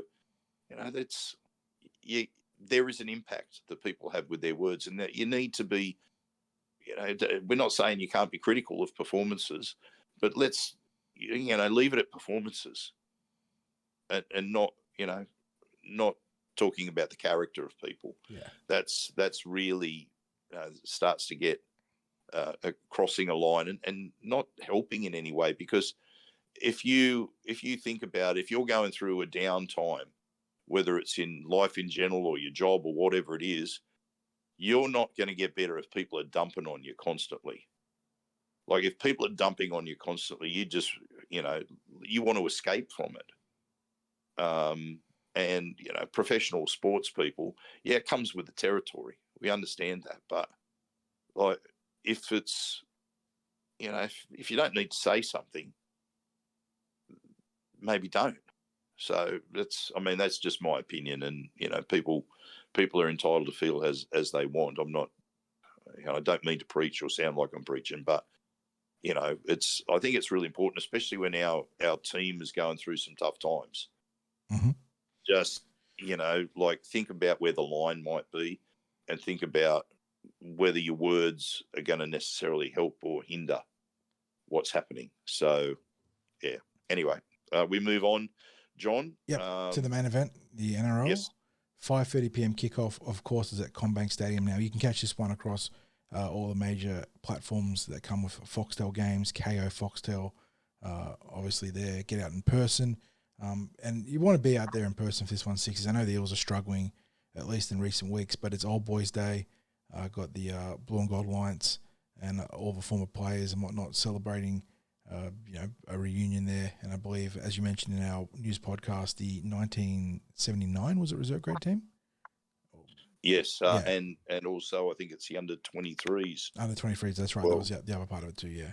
So get out there and cheer for some of the former greats and players of our club. As we always do, though, we'll start with our opposition this week, and it's the second place North Queensland Cowboys. Queensland on top in the NRL right now. The Dolphins in the first place slot, Cowboys in the second place slot. Oh, and then there's a bit of a fall off. No one cares about the Broncos and the Titans right now, I suppose. But well done to the Dolphins and the Cowboys in this instance. And the Cowboys into this one as firm favourites on the betting line. No surprises there given Parramatta's struggles. They've got the electric Scott Drinkwater, Brink's bank truck. Scott Drinkwater, Kyle Felt on one wing, who just claimed the try-scoring record for the Cowboys with that intercept try last week. Murray Talangi, their representative winger, on the other side. Valentine Holmes, another representative player there in the centres, of Tom Chester. Coming into the team this week because I believe Zach Leibart, the poor guy, did an ACL. So that's a big loss because he's been very good for them. And he actually made his debut against us, I believe, Zach Leibart. So would have been a little, coming full circle thing there for him. Coming full circle moment there for him, but instead he's out for the season. Obviously wish him a good recovery there. In the halves, they've got their captain, Tom Dearden, who's going to be a real handful for our edge defences of his speed. So going to need to be on assignment there. Chad Townsend is their halfback. In the front row, Jordan McLean and Jason Taumalolo were the 8 and 10. Reece Robson in the number 9. Young gun back rower Kulikefu Finifuiaki in the 11. Jeremiah Nene in the 12. Ruben Cotter, part of a very good back row, I have to say. Nene and Cotter, obviously Origin caliber players or Origin tier players of selection. And Kulikefu held in very high regard for his talents. On the interchange, you've got Jake Granville, Griffin Neame, Sam McIntyre, and Jack Goshowski. Extended roster, Jake Clifford, Thomas McKaylee, Semi Valame, Jamal Shibasaki, and Viliami Vailia. The officials for this one, Peter Goff, David Munro is the one touchy name, not a second touchy name. Then Jared Sutton's in the box. This is Parramatta have played some very fun and fast-paced games against the Cowboys in recent years, but this team looks very good. And they've dropped just the one game, I think, 60s. If I look at the ladder, they've lost the one game. There are no undefeated teams in the competition anymore, obviously, but if I look at the Cowboys' results here, the one game they did drop was to the Brisbane Broncos. It was that Queensland derby. So they've beaten, they spanked the Dolphins, the table-topping Dolphins, edged past the Newcastle Knights in a torrid encounter, spanked the Dragons, but that game was actually in the balance, wasn't it? Because that was the try that was butchered by, who was it? Was it the back rower? I'm trying to think who butchered that try. Raylan Faitara Mariner, yeah, they were up 20, could have been up 24-6 the Dragons. So that one was interesting, but they've gone on from there to be beaten by the Broncos handily, but also then beat the Titans handily. So they're definitely one of the form teams, and they've got some matchups that the Eels have to be looking at with some concern, given the speed and the power that they possess across their, I suppose, Talangi, Drinkwater, Dearden, and then into that back row. Yeah, and you know what, you look at what the Eels are putting out in the pack this week, we probably have named our full strength forwards, haven't we? That's with an asterisk, given that Bryce Cartwright cannot be at full fitness and is fighting to get his team back on the straight and narrow here. But in terms of like the pure names named, then yes, I agree that is probably our full strength pack. So to me, there's certainly an emphasis on our forwards. I mean, we know we play and like to play a forward dominant game, and I know the BA talks about everyone owning their role, which they must. But first and foremost, this game has to come down to the forwards stepping up. It didn't happen last week. It didn't happen the week before. I think it's fair to say the Tigers pack got the better of the Eels pack on Easter Monday, and we need them to really rise to the occasion. Now, Bryce Cartwright is a big inclusion. We're hoping that he's not playing too busted up, that he's not having to needle up too much for the game, because him at his best, he's added aggression in defence, and he's added threats in attack with, and not just his offloading skills, but because he's got such offloading skills, when he puts his head down and really runs the ball, he's a tough player for opponents to bring down. So it's a Captain Obvious moment to talk about winning the collision when you're talking about Parramatta. But for a team that prides itself on that, for a team that it's the mantra from the coach, it hasn't happened the last 2 weeks.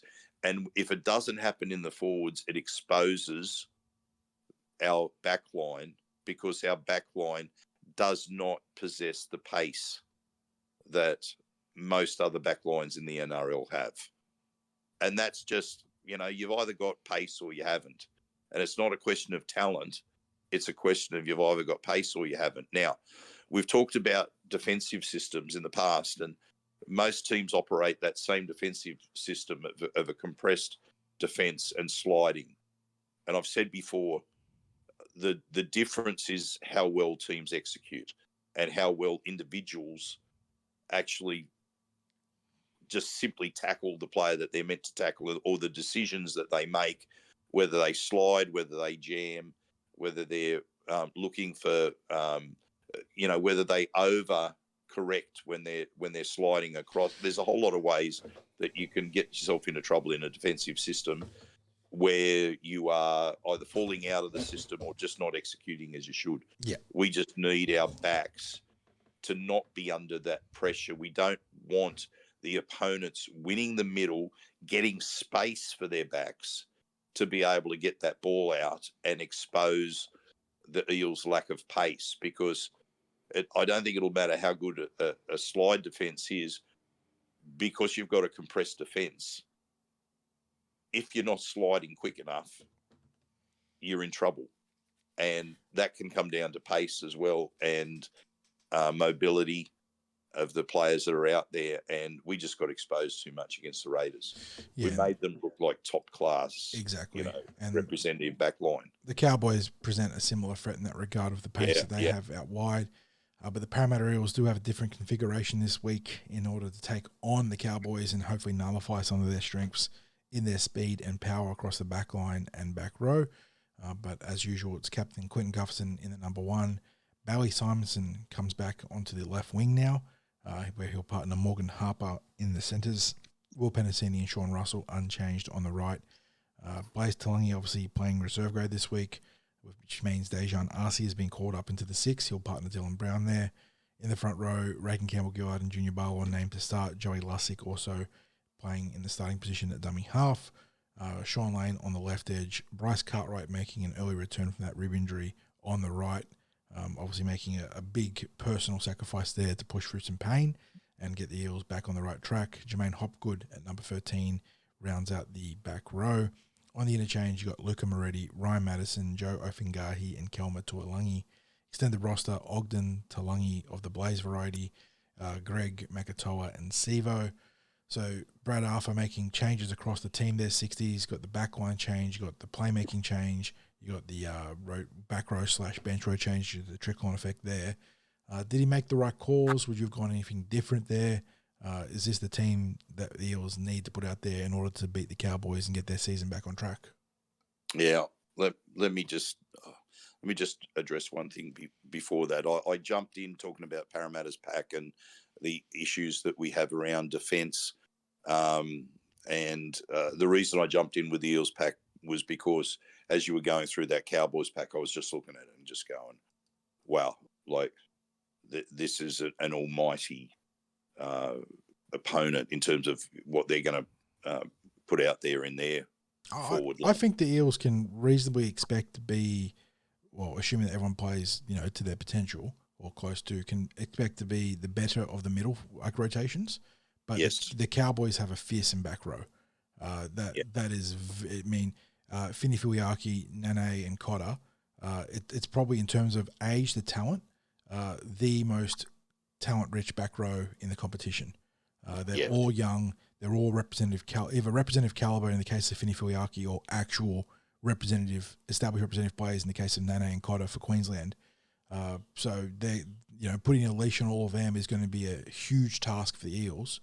And if Bryce Cartwright's return is hopefully going to be a big part of that, assuming that he's anywhere near, capacity to play, not his best because rib injuries don't let you do that, but to be able to push through it and play close to anywhere near his best.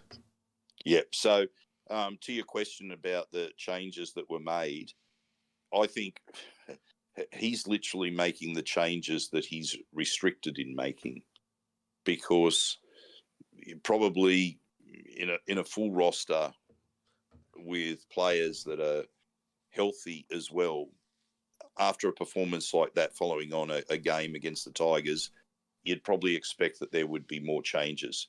You would probably expect changes to the pack. And I guess he just doesn't feel that he's got the option to make too many changes that are there at all. And when it comes to we talked about Deja and Arcee coming in and not going with Ethan Sanders. That's probably, I would guess that's probably the most debated selection, and also then moving Blaze out of that position, which is the reason that he's now making another choice. And I guess from Sanders' perspective, that means that he moves further down the pecking order when it comes to the likelihood of playing in the NRL for the Eels. Did he make the right choice with Dejan ahead of Ethan Sanders? As we talked about the other night, I might have taken the punt on Ethan myself,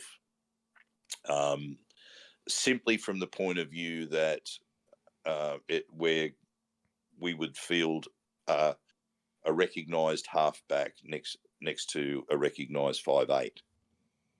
However, I can also see the rationale in selecting Dejan Arcee. Former Cowboys player, should be well aware of, not that there's any secrets in the NRL, but he should be well aware of any idiosyncrasies in the opponents. Has Dejan earned a call-up? It's hard to say that anyone that's been running around in New South Wales Cup has earned a call-up, especially after last week. So I guess what it comes down to is a pure judgment call about who Brad Arthur thinks can lift if placed in first grade. So I don't think it's a reward for form, because Dejan's form been, I don't know that you'd say you'd be picking him above Ethan Sanders in terms of form. Like, what would your thoughts be there, John? Would you be picking him ahead of form, or are you picking him based on what you think each player would be able to produce if called up to the NRL? Yeah, form or the lack thereof has really been what drove this whole discussion, right? I think that if Ethan had started the season a bit stronger, and like you said, against the Western Suburbs Magpies, aka the Tigers, he actually had a pretty handy individual game there. I would have given him, if we were doing 3-2-1s, I would have gone Woods 3 and Ethan 2. Yeah, and if he'd started the season that way instead of playing it, 4 weeks in, and built from there, I think he would have been by far the runaway candidate to replace Mitchell Moses going back to when Blaze was picked.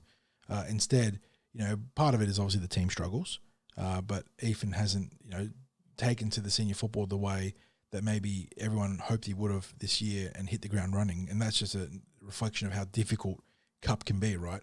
A reminder that, even if you're supremely talented, the physicality and the speed of the game can catch you out. So that would have made it a complete non-competition in my books. The fact that everyone sort of struggled and, Blaze's athleticism probably shone through the most out of all 3 candidates initially, put him in the best stead to get the first shot.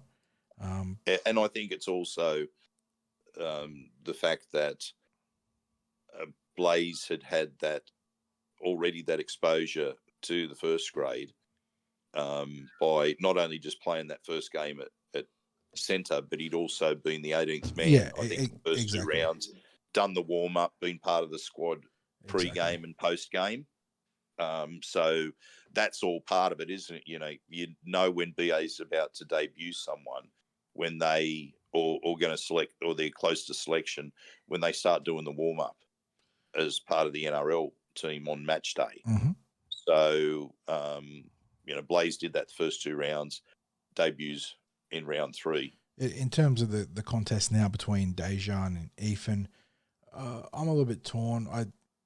I'm not happy going with Dejan, but I'm also not sure if exposing, and I know from a personal perspective, Ethan will be disappointed that he missed out on selection, feeling that he could have done the job.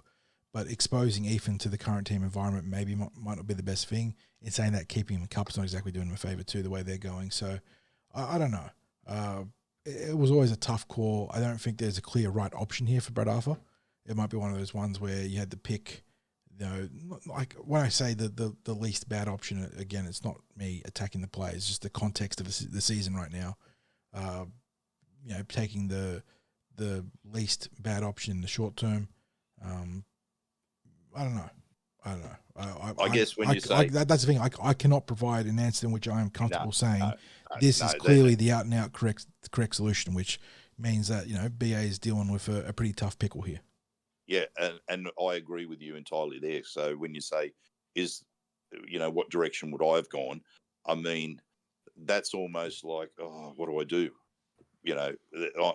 I'm not, if I said, look, I might have gone with Ethan, I don't have courage in my convictions there because of the fact that, because the New South Wales Cup haven't been performing, there hasn't really been any pressure from that grade on the top grade of, look, I'm after your spot.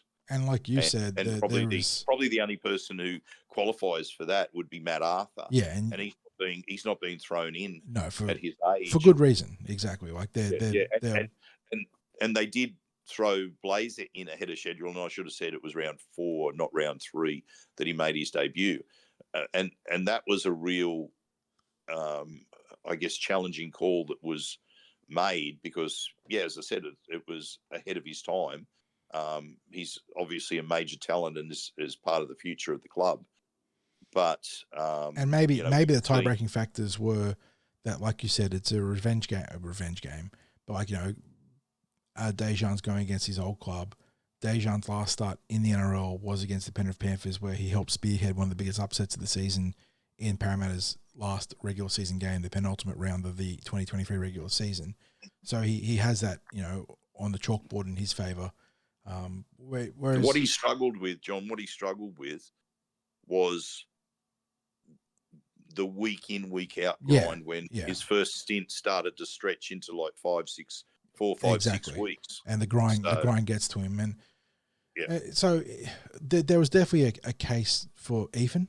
And if Brad Arthur had gone 4 centres, I wouldn't have been upset. I'll say that. Like, I wouldn't have been upset to see the rookie make his debut. But like I said to you just before 60s, I don't think there was a clear, option saying pick me, I'm the guy. No. And that comes down to the big picture at the Eels, isn't it? Where you're talking about selection options that exist for BA, where I guess we haven't had a New South Wales Cup team that's been up near the top of the ladder since 2000. Ryan Carr's last 18. season with the club, I believe. Yeah. Well, yeah, I'm just trying to think what year. I mean, we played the grand final in what, 2000, was it 2019 or was it 2018? I'm trying to think when we played the grand final. I think it was against Newtown. Hayes played in it, so it couldn't have been that far back. Hayes was on the bench. I remember him coming on late in that game. But yes, the team was competitive. Certainly when during Ryan Carr's time, we had a competitive side. But in terms of like being at the top of the table, I'm just trying to think when it would have been. Anyway, it doesn't matter. The fact is, right now, the selection options are a little bit thin, and when we're going, I don't know, who would you pick? Who would you pick? And I think that goes then to the rest of the back line. And I know we're going into selection options rather than talking about how this game is going, but we had to have a fast option out on the wing, and that was probably the player who's right up near the top in that regard is Bailey Simonson. And Bailey was a player who was one of the few who could put his hand up last week and say, look, I gave it my best. Yeah. Both the eye test, the numbers back up the fact that Bailey did roll up his sleeves and have a real crack. Yeah, so we're going with two experienced centres in Morgan Harper and Will Pensini, and we're going with the regular wing of Sean Russell, and we're moving Bailey from centre to wing, and Bailey's played plenty of wing. So, it really still comes down to how they are able to execute, but their job will be made easier by what happens there through the forwards. That's just straight out. The forwards have to win that battle. Yeah, you can't have the talented forward pack that we have and go 3 weeks running where you haven't firmly won the ruck. They've got to go out there and dominate, and that's on both the young heads and the old that go through the pack there, and they've got to go out there and really take the Cowboys to task. And the big part of it then means that Joey Lussick is in a position to better pace himself instead of overloading himself on defensive work and putting himself into compromising positions where he can get caught out through the middle. And for Joey, it's a case of working smarter, not harder, in my mind. What was it? 57 tackles. Damn near 60 tackles he made against Canberra. Yeah. And when you're playing 80 minutes, it's going to take a huge toll on your ability to, make the tackle at the big moment, which we saw with the young Ethan Strange getting past him there. So for Joey, if his other middles can help him build a platform in which he doesn't have to work as hard, it's going to be huge. Likewise, that's a problem for someone who ends up being a real workhorse in defence, is that supporters will forget 57 tackles that you made and remember maybe a bad tackle that you miss. Mm-hmm. And when you start talking about fatigue and that what happens in that very moment, and where it's it might be a combination of fatigue, might be a combination of your mental fatigue as much as physical fatigue, and you don't make the right decision in that moment about where you are positionally, or when you start to move, or maybe your legs are feeling like they're made of concrete and you can't move them. A whole lot of factors come into it, but it comes back to the fact that the Eels weren't winning the field, they weren't winning the possession, and as soon as you start building up your workload, it's the antithesis of what the Eels aim to do. You go back to that first game against the Bulldogs. There was that patient game, concentrating on completions, build up the pressure, and going from there. Well, the Eels were on the opposite end of that, because if you're not completing, if you're playing the game at your own end of the field, if you've if you're not making the defensive line on the opposition go onto the back foot or back pedal or feel any fatigue, you're not going to be able to attack. If you're not going to be able to push them under attack, they're going to be fresh. So they're going to be able to attack better themselves, and it just becomes this vicious circle. And we can't afford that. Obviously, sort of parallel to our earlier discussions about whether Dejan Arce or Ethan Sanders should have been picked, a lot of the focal point of the discussion has been about Dylan Brown and, what his role in this team is in the absence of Mitchell Moses. And we've seen, almost like Dylan in two minds. He ran a lot against the Tigers. He focused a lot more on trying to organise the team against Canberra to the detriment of both himself and the squad, obviously. But funnily enough, I actually thought the game against Canberra, in terms of his kicking, was the most polished I've seen his long kicking ever, Sixties. I thought he actually did a fantastic job in that regard. So it's a case of him bringing that aspect of the game against Canberra, but going back to his roots and playing to his strengths. So obviously he's got to keep himself available to be able to kick most times for the last, but don't put away the run for fear of having to kick on the last. When you've got Dejan Arce, you've got Joey Lassie, you've got Quinton Gufferson, go back to your strengths, run the ball, and then when, for the majority of the game, you are the primary kicking option, and kick how you did against Canberra, because he actually did it wasn't a Mitchell Moses tier kicking effort, but it was pretty close. Like he was getting the ball to land consistently 5 meters off the goal line with good hang time. And he had one great clearing kick that just took a bad roll towards the dead ball line. They're the sort of things you can't be scared to go for again. So for Dylan, just bring that kicking game and then focus on your strengths outside of that. I think that if the forwards do what they have to do, and Dylan does what he is good at, and again, if we stop dropping the ball in the red zone, that's been a huge issue across the losses to the Tigers and the Raiders. But if we stop dropping the ball in the red zone, then at the very least, we're right in the thick of this contest. And the Cowboys are a damn good team, and it's probably going to take a little bit more to beat them than that. But at the very least, you're in the contest, and once you're in the contest, anything goes. The flow of the game can go your way, can go away from you, but at least you're putting yourself in a position to win. Yeah. So, mate, I guess we're really at the point. How deep are we into this podcast? Too deep. I'll tell you that. Yeah. So it's time for us to get to our tips. So our tip for the win, our tip for best on field, our tip for who's going to be best on field, our tip for who is likely to be first try scorer. John, I'll kick it off.